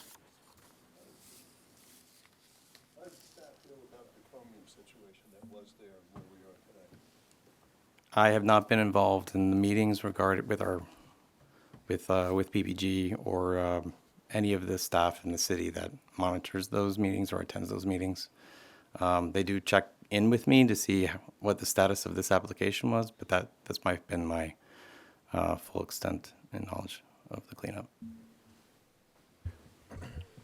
So, Commissioner, I would state that the cleanup of the site is governed by the court case and the consent order entered therein. So there is an active, open litigation regarding the cleanup of the site, how it is to happen, who's financially responsible for it, what monitoring has to go into place, et cetera, et cetera. So with all due respect to everybody, those professionals that are monitoring and doing the testing and determining whether or not it is within tolerance and can be developed, it's well outside our purview. I don't use WebMD. I don't Google things online and take it as fact. I leave it to the experts and their expertise in the subject area. I appreciate everybody's concern, but this is being monitored by the court and is being actively litigated with PPG, presumably financially responsible for that obligation. So that's my legal position, Chairman. Okay, thank you. Mr. Boria, you want to say something? Yeah, I was just going to say, the second what was just said. You know, PPG has a letter of credit with the state of New Jersey. They have committed, they've spent, just like in Bayfront. I mean, this is the same condition that you're dealing with in Bayfront. It's chromium, yet Honeywell handle it in their method. PPG's methods are, considered more effective, more modern, and it's a very similar situation. And both have DEP oversight. It's different than just having an LSRP put their license on it. The state of New Jersey, direct oversight is a much more, levels more stringent operation for the polluting party to have to follow. And PPG's done that just as Honeywell's done. They've both spent, upwards of hundreds of millions of dollars each. Bayfront's under construction. This is going to be under construction. I mean, this is the state of New Jersey, and they are approving it. They are the ones giving us the letters to move forward with the development. So from an environmental perspective, you can't get better than that. Okay, thank you. Thank you, counsel. I would like to add a condition that I don't think it's necessary, but I like to have it in there. It's something that was discussed on the record tonight, that the affordable units will be mixed throughout the building, and all of the affordable units will be built with the same fit and finish as the market rate units. Okay? Vidya, you had something? That was on my thoughts. Okay, thank you. Anybody else, anything? Okay, No. I'll entertain a motion then. Chair would like to make a motion to approve case B2024-0171 as presented to the board based on the original plans together with staff recommendation, conditions, and in addition to the chair's condition regarding the affordable units location and build out. Second it. Okay, we have a motion and a second for approval. Acting Vice Chair Gankinen. Yeah, I'm very excited to see such a beautiful building at this site. 20% affordable units in that area is very much needed. I'm extremely happy to see that. Residential parking is always a plus for the resident of the building as well. Beautifully designed.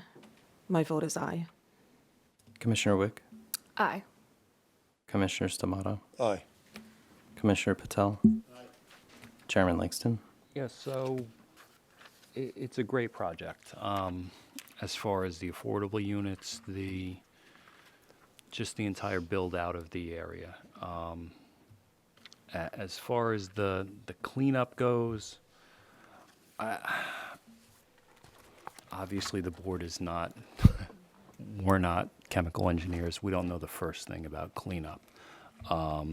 We rely on the experts, the state monitoring, and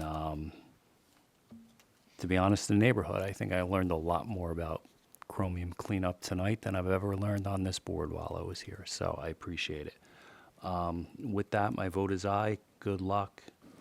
We appreciate it. Thank you. Motion carries all in favor on a motion to approve with conditions. Okay, thank you, everybody. Let's get back on track here. Mike, do you need a break yet? You good? Okay. All right, so let's get back to item 11, case P2025-0134 is a minor site plan for 391 Fairmont Ave.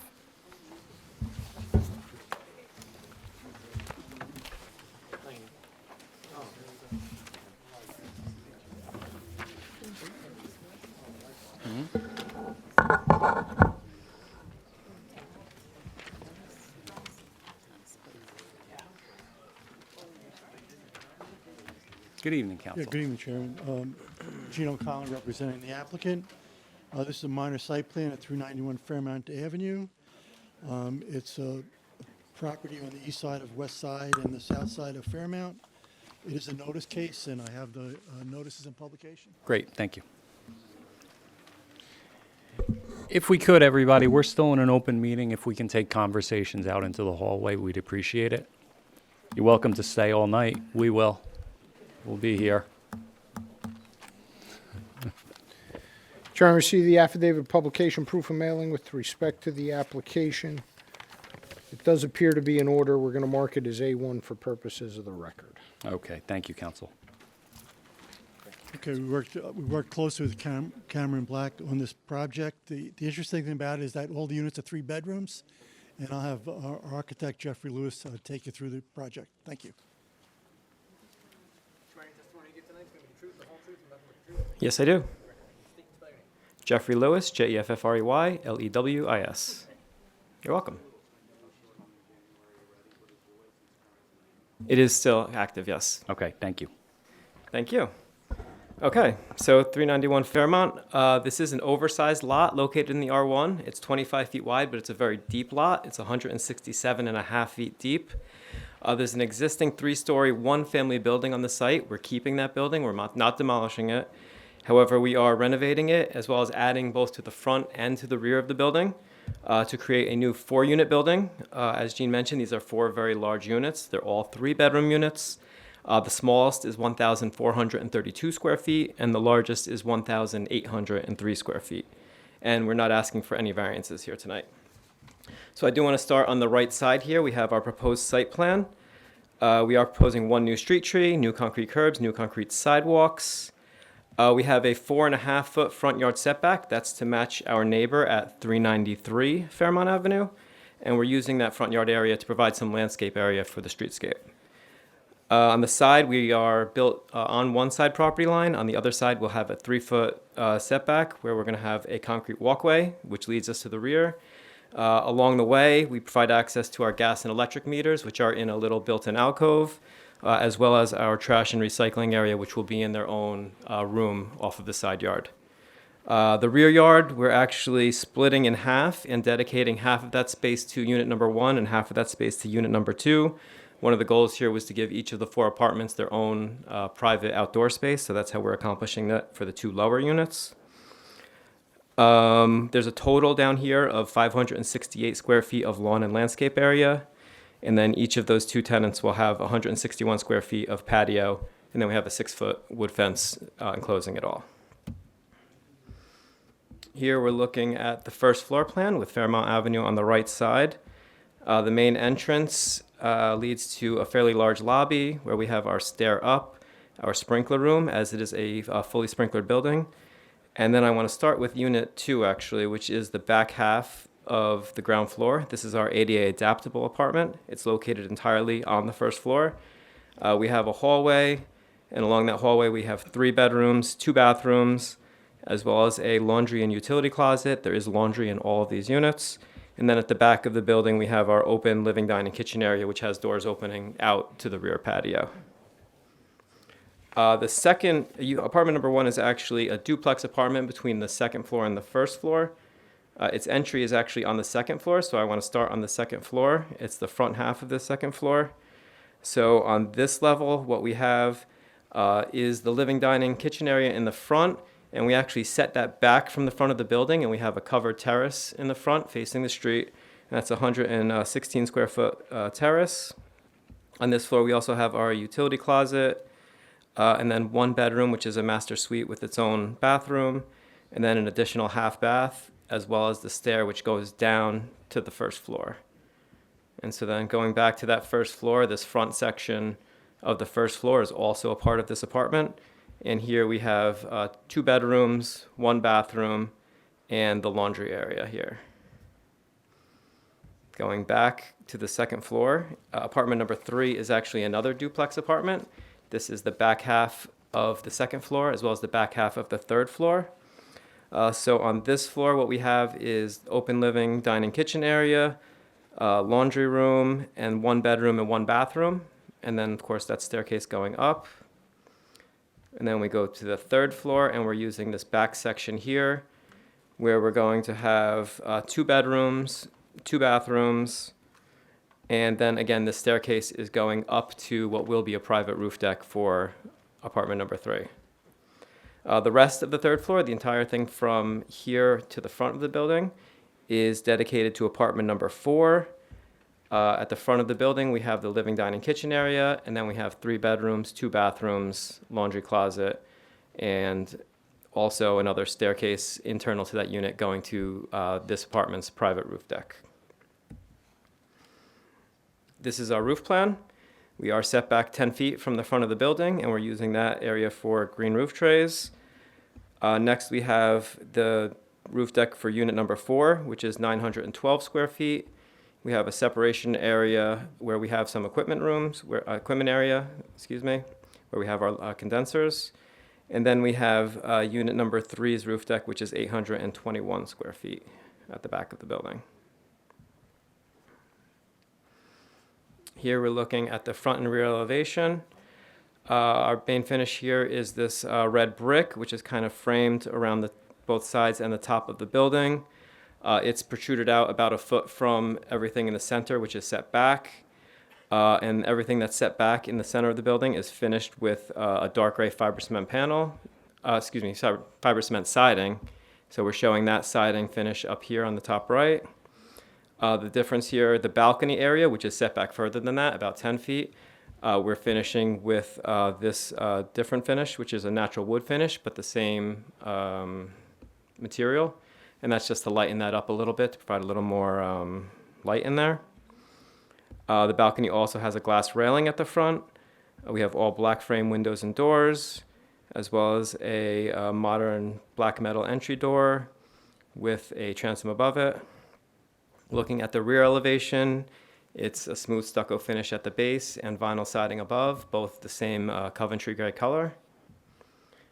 And then looking at the sides, we are at the front returning that brick around, the same width as it has on the front we're having along the side. Then from there back, we have the same finishes as the rear, so the smooth stucco finish and vinyl siding. And then you can see at the front here, we have that alcove for our gas and electric meters. And then we have these black metal sliding doors, which are for our trash and recycling area. And that actually concludes my presentation of the building. I'm happy to answer any questions. All right, thank you, Mr. Lewis. I have no questions. Anyone else? No. Okay, thank you, sir. Council? That's our presentation. So Okay, Thank you. thank you. Is there anybody here from public that wants to comment on this application? Anyone from public? Chair, see no one from the public. I would like to close the public portion. Okay, motion is made and seconded. Cam, you have any concerns? Well, just going to ask that the applicant's attorney agree to the conditions in the planning staff memo dated November 20th of 2025. Yes, we agree with the conditions.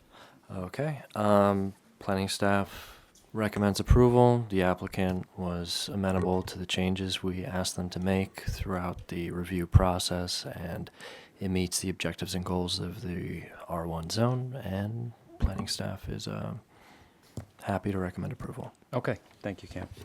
Chair would like to make a motion to approve case B 2025-0134 as presented to the board with staff recommendation and conditions. Second it. Okay, we have a motion and second for approval. Acting Vice Chair Gungadin, Aye. Commissioner Wick, Aye. Commissioner Stamato, Aye. Commissioner Patel, Aye. Chairman Langston. Aye. All right, motion carries all in favor with conditions. All right, thank you. Very much. Thank you. Thank you.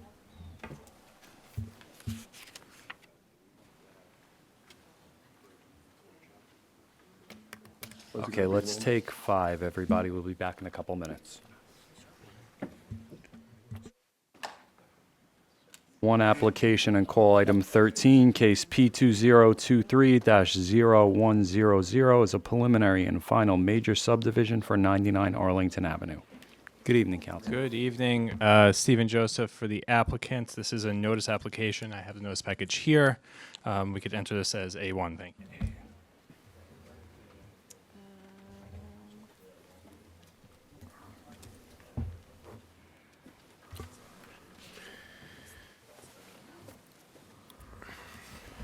Chairman, I receive the affidavit of publication proof of mailing with respect to the application. Does appear to be in order. I'm going to mark it as A1 for the record. Thank you, Council. All right, good evening. 99 Arlington Avenue. There was a prior application before this board for a minor subdivision resulting in 2 25 by 100 lots with variances for lot area. That was never followed through on. Nothing was ever recorded, but it was approved by this board since then. And the reason why it wasn't recorded is because the land development ordinance was amended to allow for a townhouse subdivision on 50 by 100 lots. I believe this is the first such subdivision that the city has seen.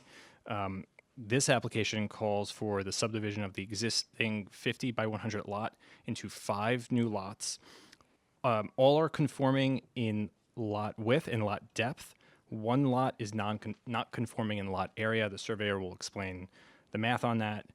Lot 4.01 is 19.8 feet by 50 feet and only 988 square feet. The remaining lots are 20.05 by 50 feet and 1,000 square feet. This results in 2 variances. One for the total lot area, where 5,000 is required. We have 4,989. And the second is for the lot area on 4.01. Let's get Mike sworn in and walk through the subdivision. You swear any testimony you give tonight is going to be the truth, the whole truth, and nothing but the truth? I do. And for the record, can you state and spell your name? My name is Michael Pronesti, Pronesti. Good evening, sir. Your license is current tonight? Yes, it is. Okay, thank you. You're qualified. All right, Mike, if you could briefly walk us through the subdivision, what we're proposing, and the dimensions on the Sure. lots, please. The original lot is 50 by 100, front on Arlington and Myrtle Avenue. We propose to divide the piece of property into 5 almost equal-sized properties.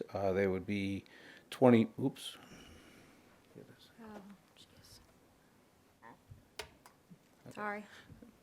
20.05 by 50, except for the last lot, which is 19.8 feet wide by 50 feet deep, and that creates a variance on lot area. All the lots besides this lot are 1,000 square feet. This one is 988 square feet.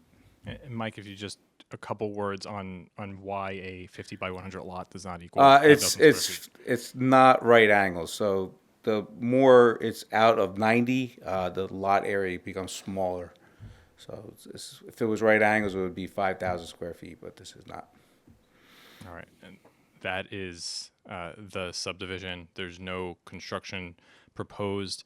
We did submit a concept site plan to show that the buildings put here can be developed as of right, but it's for reference only. That concludes Mike's testimony. If there's any questions about the actual subdivision. Any questions, anyone? Okay, thank you, sir. All right, we have Caroline, who's going to give some brief testimony on the 2 de minimis variances. You swear any testimony you give tonight is going to be the truth, the whole truth, and nothing but the truth? I do. For the record, can you state and spell your name? Carolyn Worstell, Worstell. Ms. Worstel, good evening. Your license is current? It is current and good standing this Okay, evening, yes. thank you. You're qualified. Thank you. So as mentioned, we're here for 2 variances related to the fact that this is not a square, or rather not a rectangular lot, and math is weird. So the first C-bulk variance we're requesting is for the minimum lot area. The ordinance requires that we have a minimum of 5,000 square feet in order to do this type of subdivision, the townhouse subdivision in the R1 district. We are at that 4,988 square feet. So we're it's 12 square feet under that minimum, which is less than 1%. So it's a very small difference. And it really, again, relates to the fact that because we do not have these streets meeting at right angles, the math doesn't work out. So even if we have 50 by 100, we don't get 5,000 square feet. When you subdivide it, again, we end up with the 5 lots, 4 of which are 20.5 by 50. Those lots are that 20.05 in order to get that minimum 1,000 square feet lot area. The one lot that remains is that 19.8 by 50, and so we get the 988 square feet. So that one, again, is slightly under. But this really doesn't impact the development potential of these lots. They all still exceed the minimum lot width, which is 18 feet for townhouse subdivisions in this district. You can still fit conforming buildings that will still meet the minimum setbacks, minimum side yards, minimum rear yards. So all of those other bulk standards that you would see for the actual development, they can all still be met on these lots. On that one lot, which is smaller, you're just going to end up with a slightly smaller building footprint because it's a slightly smaller lot. But again, you can still build a conforming structure on that lot that meets those standards. Again, I sort of look at these both as C1 criteria. We're really requesting the variance because our lot is unusual in its shape. I don't see that there are any substantial detriments here. As I said, again, there's still lots that will be buildable. And I think that granting the variances still advances the purposes of the municipal land use law. Guiding appropriate use, which is the residential development consistent with Purpose A, which is the subdivision of an existing oversized lot into these tax lots for this townhouse subdivision development, which is permitted in the R1. We're promoting appropriate population densities, contributing to the well-being of the community, consistent with Purpose E. And again, I don't see there being a substantial detriment to the public good here, because again, you're going to be able to create buildings that still meet those bulk standards in the in that R1 for the townhouse style subdivision. I don't see a substantial impairment to the intent or purpose of the zone plan or the zoning ordinance. Again, this is consistent with that purpose of the R1 district to accommodate housing, encourage compatible infill, preserve the streetscape, and utilize on-street parking where lot frontage is narrow. So again, we're creating this new subdivision, which is envisioned in the R1 district for these townhouses. And I think it's consistent with that intent. And again, it advances the master plan to enhance residential neighborhoods and create that balanced housing. So I think overall that the project can be granted, that both those positive and negative criteria have been met. All right, thank you, appreciate it. Any questions? Anyone? No. Okay, thank you. And I think there was one question on the planner's staff report about there is a window that's on an adjacent structure.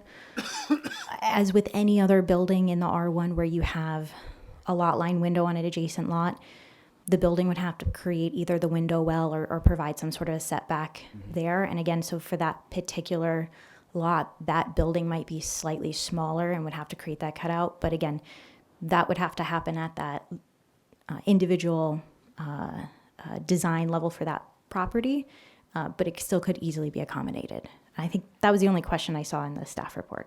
And the concept plan reflects that possibility as well. And the concept plan, which was provided. But that does conclude our direct testimony. Okay, thank you. No curb cuts, correct? No parking proposed. Okay, thank you. All right, is there anybody here from public that wants to comment?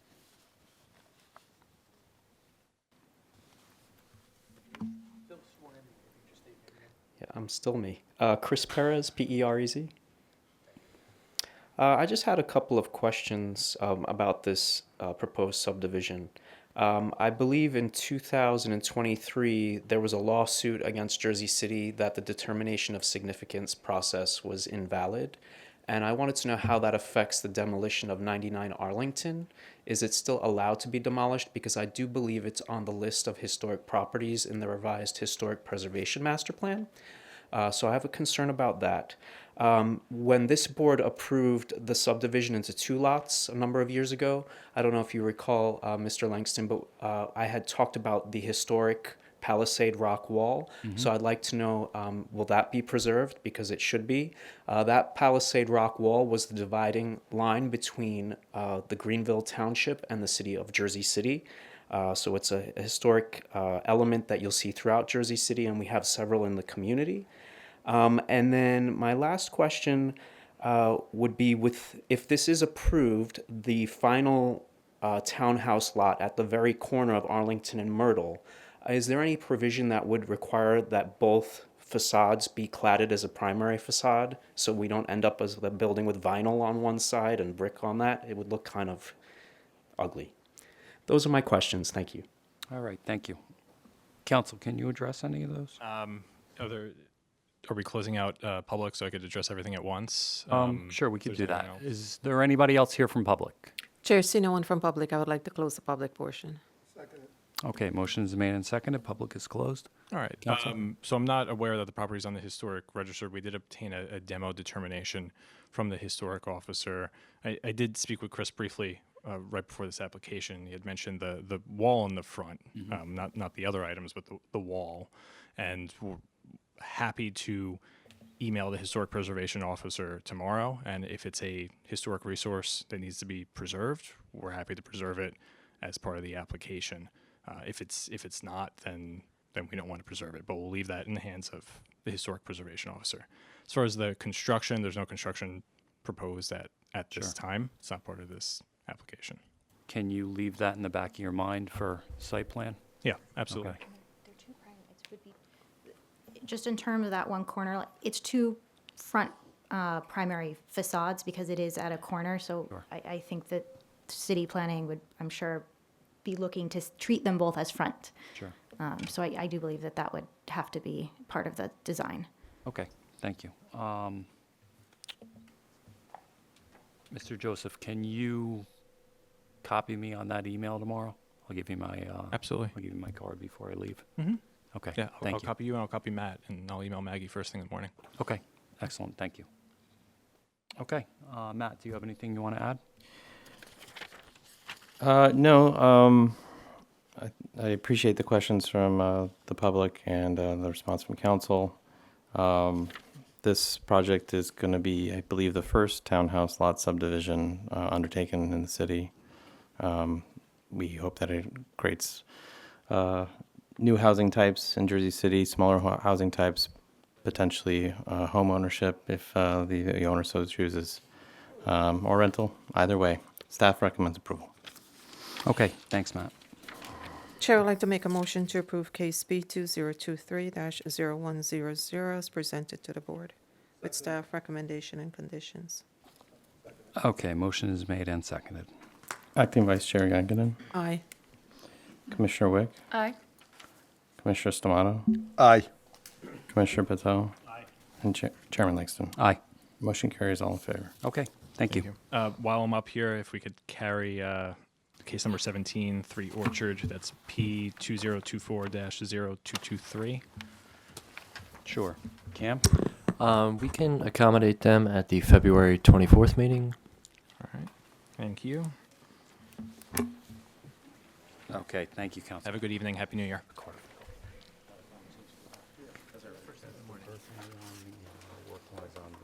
Other side if you want to send either one. Either one's fine. Okay, so let's go back to item 12. This case P2025-0039 is a preliminary and final major site plan with C variances for 87 Van Horn Street. Okay, thank you. For the record, Charles Harrington of Connell Foley on behalf of the applicant. We did provide notices for this case, the regular notices, and then an additional notice to the Morris Canal Group, and I've provided them to council.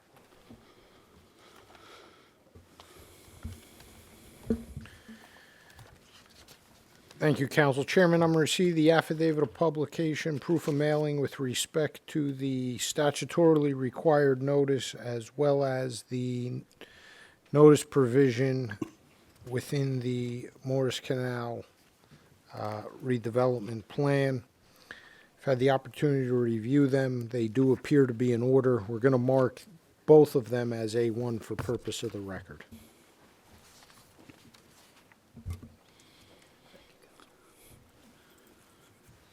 Okay, so the project that we are presenting tonight is kind of an extension of a project that was approved back in 2019. My client owned the property then. He was designated as a redeveloper of the property then, and those approvals have expired with the extensions, right? So we are back here tonight for a brand new site plan. We have a new team, new architect, new engineers, and the crux of it is that the prior approval was an 8-story building. It was 7-story towers over a parking podium, 170 units. There's 21% affordable, of which 18 would be on site. And under the zoning and the redevelopment agreement, 18 contribution can be made for the other 18. So that is all staying the same. It's still 170 units. There's still 18 affordable units on site, and there's still under the redevelopment agreement with the JCRA. You have a contribution for the other 18. It's just that we are reducing it from the 8 stories to 6 stories. That does take it into a different construction class. So, you know, the bulk of the building has changed the configuration because you don't have that tower, those towers on a podium look. So that's the primary change here. But you know, otherwise it's pretty much the same as what was approved in 2019, which included a subdivision. The subdivision creates roads in connection with this property, which it's located at the end of Van Horn and Woodward Streets, directly adjacent to Berry Lane Park. So that's why it's actually in Berry Lane Park District. And it's the only property in this district. So the zoning that was created was specifically for this project. So that being said, I do have 3 witnesses: my engineer to talk about the site, architect, and planner. I do have our traffic engineer in the bullpen if there are any questions. Okay, thank you, Councilor.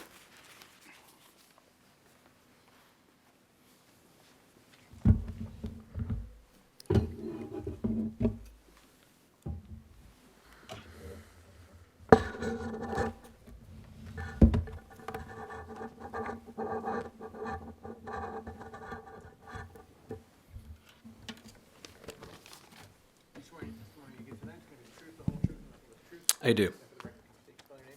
Zechariah Cullen, Zechariah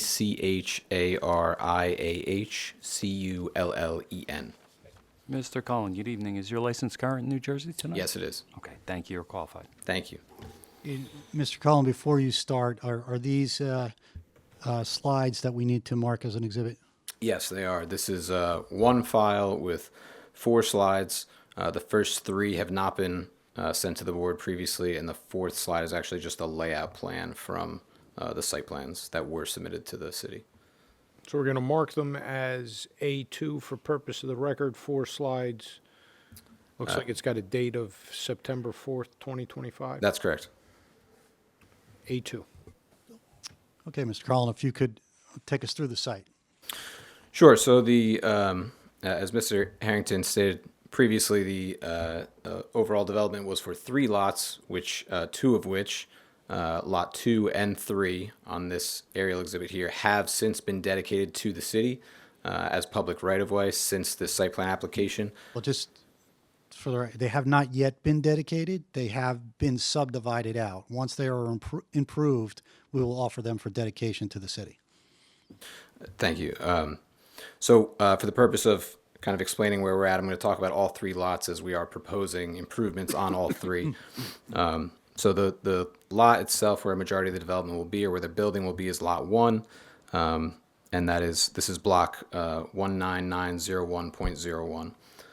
Lot 1 is about 36,334 square feet.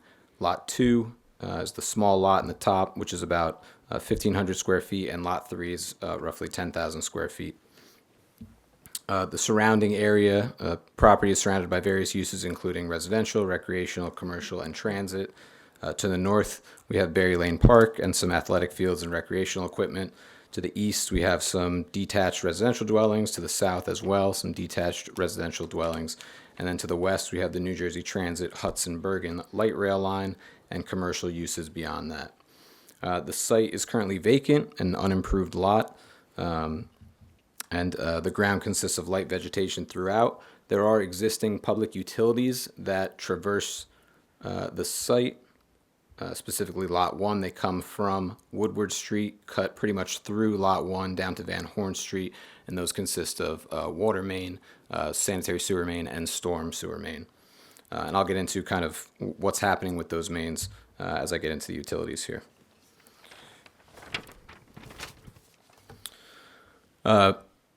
As was stated, the applicant seeking preliminary and final major site plan approval, along with bulk variances to construct a new 6-story multifamily dwelling consisting of 170 units.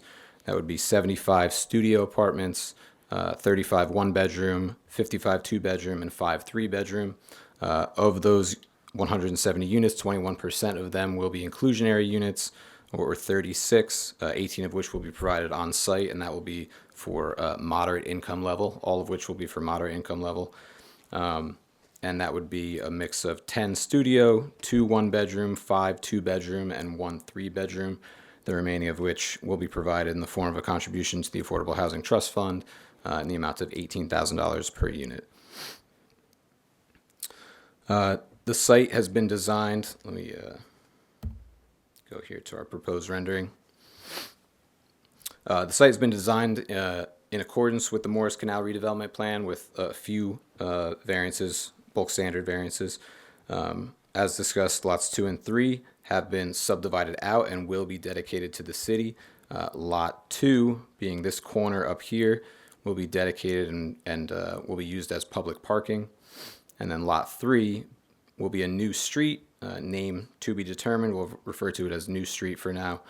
And that will, per the redevelopment plan, be a 50-foot wide right-of-way with 10-foot wide sidewalks on either side.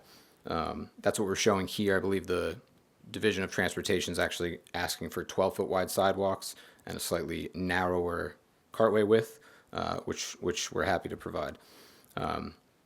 The street will also have 16 parallel parking spaces, 8 on either side.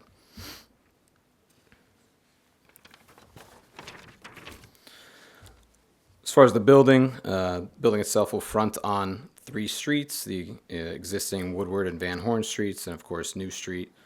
Van Horn will have a 0-foot setback provided and a 0-foot required. Woodward will have 0-foot provided and 0-foot required, and New Street has a required setback of 5 feet, and actually the minimum setback there will be 0.3 feet, so a variance there. I will note that for a majority of New Street, if I can zoom in here, majority of New Street, we are providing the 5-foot setback, and it's just at the 2 ends where that setback goes away and it is reduced down to that 0.3 feet. Some additional setbacks to Berry Lane Park. Excuse me, apologize. The setback to Berry Lane Park is 5 feet required and 5 feet proposed. That's up on the top here. And then the setback along the NJ Transit light rail property for parking at the ground floor level is 0 feet required, 0 feet proposed. And then above that for the residential floors, the requirement is 5 feet. There's a 5-foot step back required on the building, and we're actually providing a minimum of 0.2 feet. It's a similar situation along a majority of that building. We do have the step back, and it's just up here in the upper corner where we're not providing that step back. As far as parking, go to the next page here. This is our ground floor showing the parking. We've got an entrance to a ground level garage along Van Horn Street, and we are providing 109 parking spaces, which includes 18 EV spaces, which meets that New Jersey EV ordinance requirement of 15%. It's actually 16% that we're providing. We're also providing 3 EV spaces, including 1 van accessible space. In addition to the 109 spaces that we're providing in the garage, I'll note that 108 are required. We are providing 25 parking spaces, public parking spaces, in the 2 lots that will be dedicated that I talked about, the parallel parking and then the parking at the north of the site here. As far as landscaping, landscaping is proposed at the foundation along Woodward Street and New Street. We're also proposing 12 street trees along on either side, or 6 on either side of New Street. The landscaping within the right-of-way will comply, or does comply with forestry standards, and will be maintained by the applicant. I'll just touch on stormwater quickly. The site in its current condition, the site drains uncontrolled stormwater runoff directly to the surrounding public streets. In the proposed condition, we are proposing see the green area of this roof here is indeed a green roof. It's a 21,000 square foot extensive green roof that will significantly reduce the flows from the existing site, from the existing condition. I will note one of the last variance that we're seeking is a or impervious coverage variance. 70% is required, whereas we are proposing 72.2% impervious surface. And I just want to note that more than 50% of that 72.2% consists of this green roof. So while green roof is considered impervious surface, it will significantly reduce flows, especially during the smaller, more frequent storm events. As far as utilities, I touched on this earlier. There are existing utilities, water, sewer, and stormwater that run directly through the center of the site. I've been in contact with JCMUA for the better part of 2 years now regarding the relocation of those utilities to the east into New Street. So all of those mains that are currently traveling through the site will be relocated to New Street. We've been working with JCMUA, specifically with Rajiv Prakish and the engineers for CME to coordinate those relocations and make sure that what they're going to be constructing will be in accordance with what we need. They're very willing to accommodate us to make sure that our site will function. So that will be one of the first things, or the first thing that will happen with this project. And that's actually part of a much larger infrastructure improvement that JCMUA is undertaking in Woodward Street and Van Horn. So all of these existing utility infrastructure in the surrounding area is being upsized rather significantly by the JCMUA. And I mentioned phasing. I'll just wrap up here with the phasing of the project. Everything will be essentially constructed in one go. There'll be no stoppages, but as far as order of things, the utilities will be relocated first. Following that will be the construction of this new street and the connections to Van Horn and Woodward Street. The third phase then would be the construction of the building, and then finally finishing New Street with the surface course and the landscaping and all of the site furnishings and right-of-way furnishings for the rest of the site. And that, I hope I didn't go too quickly. I'm trying to be pretty quick with this, but that concludes my testimony. Okay, thank you, sir. I have no questions. Anyone else? No. No. Okay, thank you very much. Okay, then Thank you. we're going to proceed with Mr. Marchetto. Sure.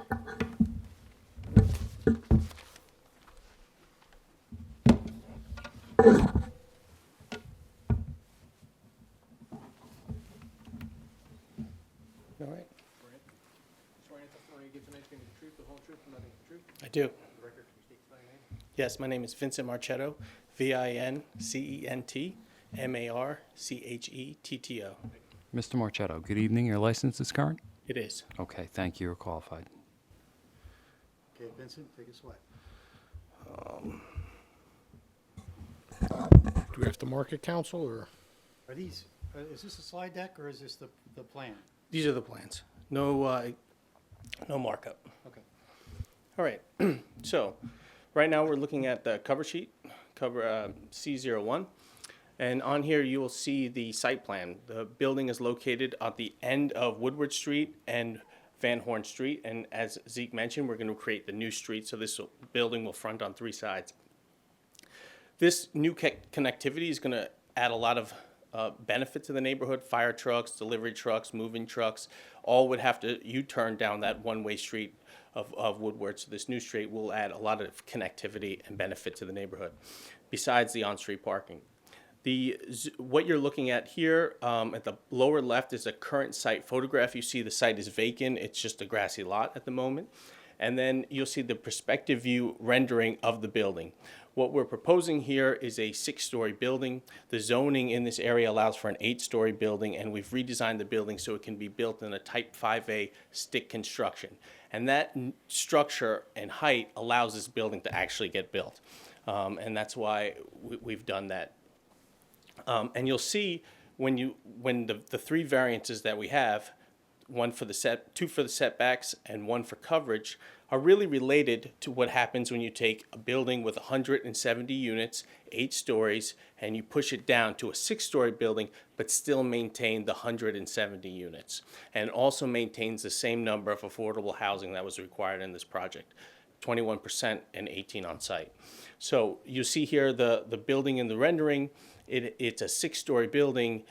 The 2 levels on the ground are going to be a concrete, non-combustible Type 1A construction, and the 4 levels above would be the stick construction. So the ground floor along the ground, where we have concrete structure to tie into, that's going to be a high-quality brick, iron spot plumb brick, masonry facade. So the people, when you actually touch and look and feel of the building, will be touching a high-quality, durable material. And then up above, where you have the stick construction, that will be a light white metal panel, which will be easier to mount onto the stick. The corners are accentuated as corner bay windows. Those are areas where we have variances, and that architecture helps create some diversity of the facades, break up the monotony, and accentuate the corners and the entrance and denote the entrance of the building. So let me just get into the plans. This is the ground floor plan. You can see here we have the parking garage. All of the parking garage is contained on the ground floor, no ramps or elevators. The parking garage, well, when we looked at this building, we had to determine where the front was going to be, because we front on 3 sides. And obviously this building fronts on Berry Lane Park, and we thought to focus the lobby, the main entrance, all of the amenities and so forth around views out to the park. And so when people are in the park, they're looking back at the building, they see a nice lobby, they see amenities, and a lot of the services, transformer rooms, trash removal, are screened. We wanted to move all the services for this project down to the dead-end Van Horn Street, which across the street is an auto garage. On Van Horn, we have the parking garage entrance, we have a water meter room, we have a loading area for move-ins, and we also have the access where the trash removal will come through out this loading area on Van Horn. We have bike storage down there. We have the transformer vault, and putting all the back of house in that area frees up this corner fronting Berry Lane Park to be the lobby, to be amenities, gym, and so forth. The building is going to have 3 elevators, 2 in the lobby, and then 1 focused down here with the loading to help alleviate any sort of congestion and so forth happening at Woodward Street with sort of move-ins and trash removal. The parking, a lot of this parking is going to be stacked parking. This is a semi-automated stacked parking system. These will be operated by the actual users, the tenants themselves. They'll have a key fob. They'll touch the key fob to the stacker. The stacker will rotate in a squirrel reel and allow them to drive in and then take their car. The stacked parking requires that you leave a certain number of vacant spaces in the system, so that the system can function, and we've accounted for those vacant spaces in calculating our parking count. So we are going to definitely be able to meet the parking requirement for this project. So let me just, on this site, I'm going to talk about the 3 variances right now. You can see 2 of them on this page. You can see the setback from the new street. This little bump in here and this little bump in here. And it's just very small. The variances in this project create area in the building just shy of 5,000 square feet. So it's a very small amount that's added to the building.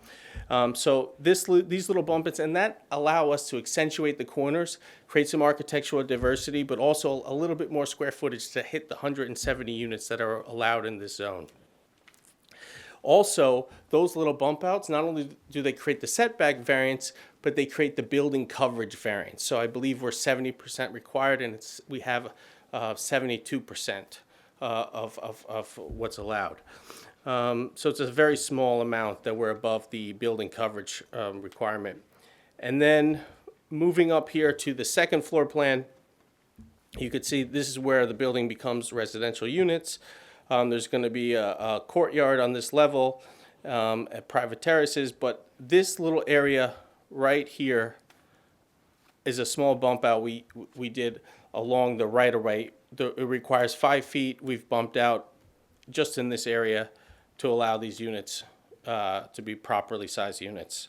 And you can see this building facade is not exactly parallel with the tracks. This is the area where the building is farthest away from the light rail. So it's minimal impact. Moving up, we have, as Zeke mentioned, the unit mix, so I'm not going to reread it, but it's 170 units total. We have affordable units. We have 3 bedrooms, 2 bedrooms, studios, ones, so we could accommodate the affordable unit sizes and so forth. The units will be spread, the affordable units will be spread throughout the building. And we have the only difference in some of the units, we have a few units right here on the front with balconies so that they could watch sports games and other fun things going on in the park from the unit. Roof plan, most of the roof is green roof.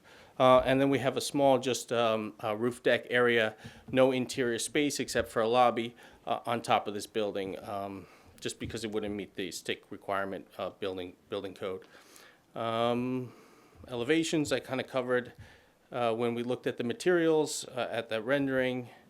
And I think I'm just going to flip right to the end. I've never done this in a planning board, but I want to use my shadow study right now to end on that. And I think one of the big impacts in changing this building from an 8-story building to a 6-story building is that it's going to cast less shadows on Berry Lane Park. And you can see here in June, in the middle of June, when most people are using the park in the summertime, by 9 a.m., the shadow will have retreated from the park, and then it will be shadow-free for the rest of the day.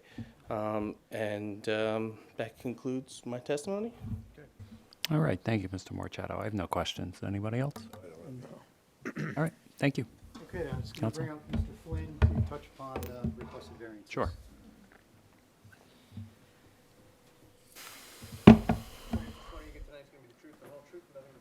I do. Matthew Flynn, FLYNN. Mr. Flynn, good evening. Your license Good is evening. current? Yes. Okay, thank you. You're qualified. Thank you. Okay, Mr. Flynn, you heard the testimony of Mr. Marchetta and Mr. Cullen, correct? I have. So could you just add a little bit of your expertise as to the justification for the variances? Sure. So just to keep it real simple here, we're talking about a large vacant property in a residential neighborhood in a redevelopment plan, obviously revitalizing that, bringing it back to life with something that's specifically permitted in the redevelopment plan. The residential unit count that we're proposing here is actually specifically recommended in the plan, so that 170 units is coming straight out of that plan there. We just heard from our architect and engineer that the minimal relief that we're requesting this evening are really basically relative to very distinct points on the property. They're not relative to the entire property.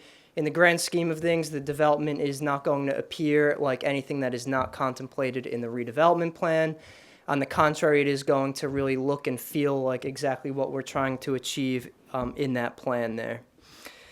So I don't think I need to go through the variance relief again. It's just those 3 variances. I think to justify that, we can look to the C2 test. The benefits of the application as a whole substantially outweigh any detriments. Here, when we look at the benefits, we look to the municipal land use law, the purposes of zoning. Here, we can look to purpose A, promotion of the general welfare. Again, we're eliminating this large vacant property in a residential neighborhood. We're improving safety when we talk about access for emergency vehicles by adding that new street for more efficient and safe turnaround maneuvering for fire vehicles. And of course, we heard from our engineer regarding stormwater management improvements. Purpose G, variety of uses in appropriate locations. Again, it's a permitted use in the redevelopment plan. This is actually the only permitted use in this subdistrict. And finally, Purpose I, which deals with aesthetics. We were just walked through those nice renderings from our architect. And finally, the flip side to that would be the negative criteria, no substantial detriment to the public or to the zone. Even though we have variances, it doesn't mean that these are necessarily going to have a negative impact. Here we comply with number of units, parking, signage, inclusionary requirements, and things of that nature. Building coverage, we're only about 2% over, so it's de minimis, and we have that nice green roof to mitigate any impacts there. And finally, the setbacks, again, just relate to those distinct portions of the building. So with that, the C2 balancing test is met. This is a vastly beneficial project, and I don't foresee any substantial negative impacts. So that's my testimony. Okay, thank you, sir. Council, we're going to have to put a pause real quick. We just have a car that needs to get moved out there. Okay, we'll be back. What are you doing? Santos doing it? Yeah, Santos is going to. Does it all. There goes my attorney. He does it all. All right, thank you. Go ahead. Questions? Or? Yeah, we're done. Any questions? Any questions? Anything? No. Okay, thank you. Is there anybody here from public that wants to comment?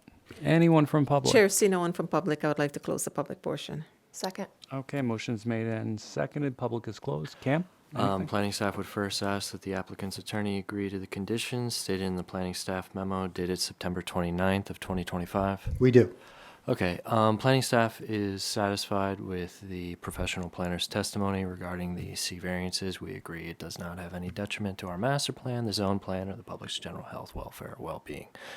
There are significant improvements to infrastructure with this project, including new utilities, sidewalks, roads, green infrastructure, stormwater enhancements, affordable units. It envisions the Berry Lane zone for the Morris Canal redevelopment plan.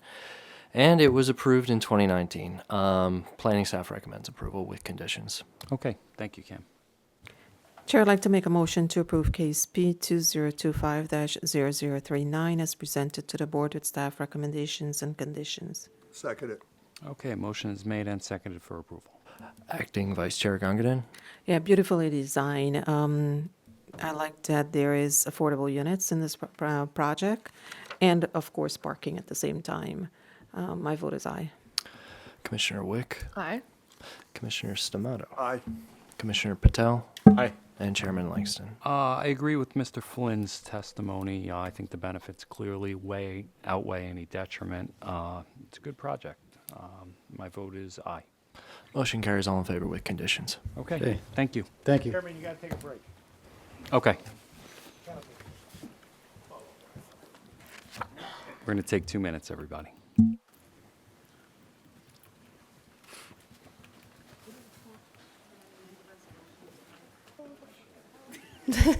Sorry.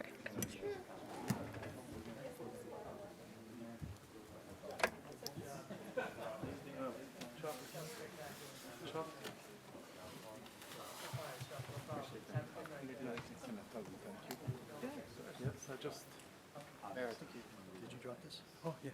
Yeah, tell them thank you. Oh, sure. Yeah, just like this. You can walk right up. Yeah, Chris. Should have woke up here.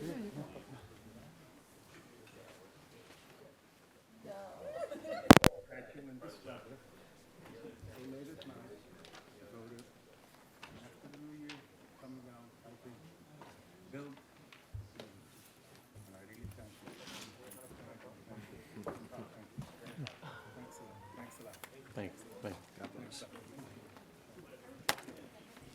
Yes, he done. We're done, oh yeah.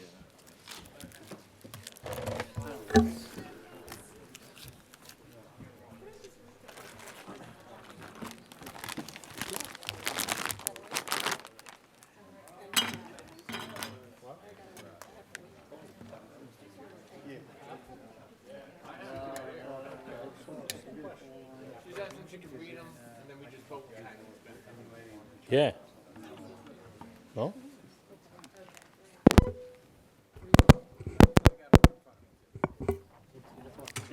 I'll go pretty fast. Resolution for Planning Board for the City of Jersey City applicant GND Pacific Holding LLC for preliminary major site plan approval with deviation 33 Pacific Avenue, Jersey City, New Jersey. Case number P 2024-0213.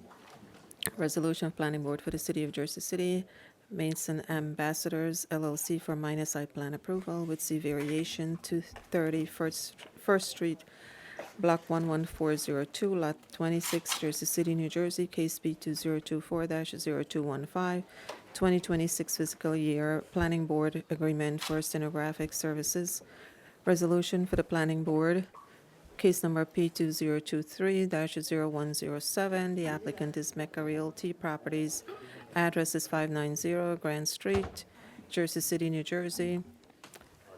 Block number is 15401, lot 12-25, corrective resolution for preliminary major site plan approval, C variance, and design waiver approval. Planning Board for the City of Jersey City, applicant is Bayfront Partners, 32 Urban Renewal, LP, Bayfront Partners, 32 Renewal, BLP, and Bayfront Partners 32 Renewal Commercial LP for extension for preliminary and major site plan approval with deviation 200 Kellogg Street, Block 21901, Lot 01, Lot 601, also known as portion of Lot 6, case number P2025-0219. Planning Board for the City of Jersey City, applicant is 203 Danforth Avenue LLC, 203 Danforth Avenue, Jersey City, Block 28102, Lot 17, minor subdivision, case number is P2025-016. Planning Board for the City of Jersey City, approving preliminary and major final site plan with conditions. Applicant is Journal Square Improvement LLC, for preliminary and final major site plan approval, properties 549-551 Pavonia Avenue, Block 9606, Lot 4142, case number is P2023085. Okay, do I have a second?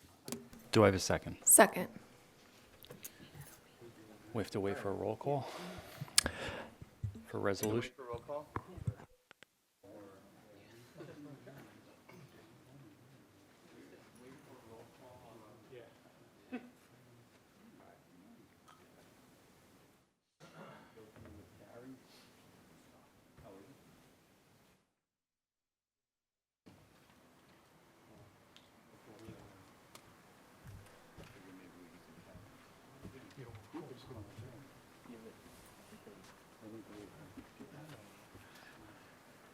This is for one.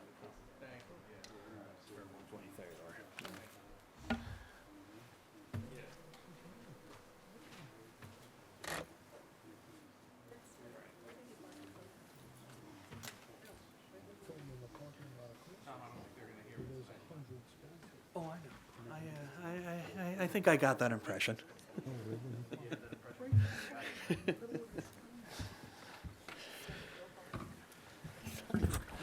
Acting Vice Chair Gongadin. Aye. Commissioner Wick. Aye. Commissioner Stamato. Aye. Commissioner Patel. Aye. And Chairman Langston. Aye. Motion carries, all in favor to memorialize resolutions. Okay, thank you, everybody.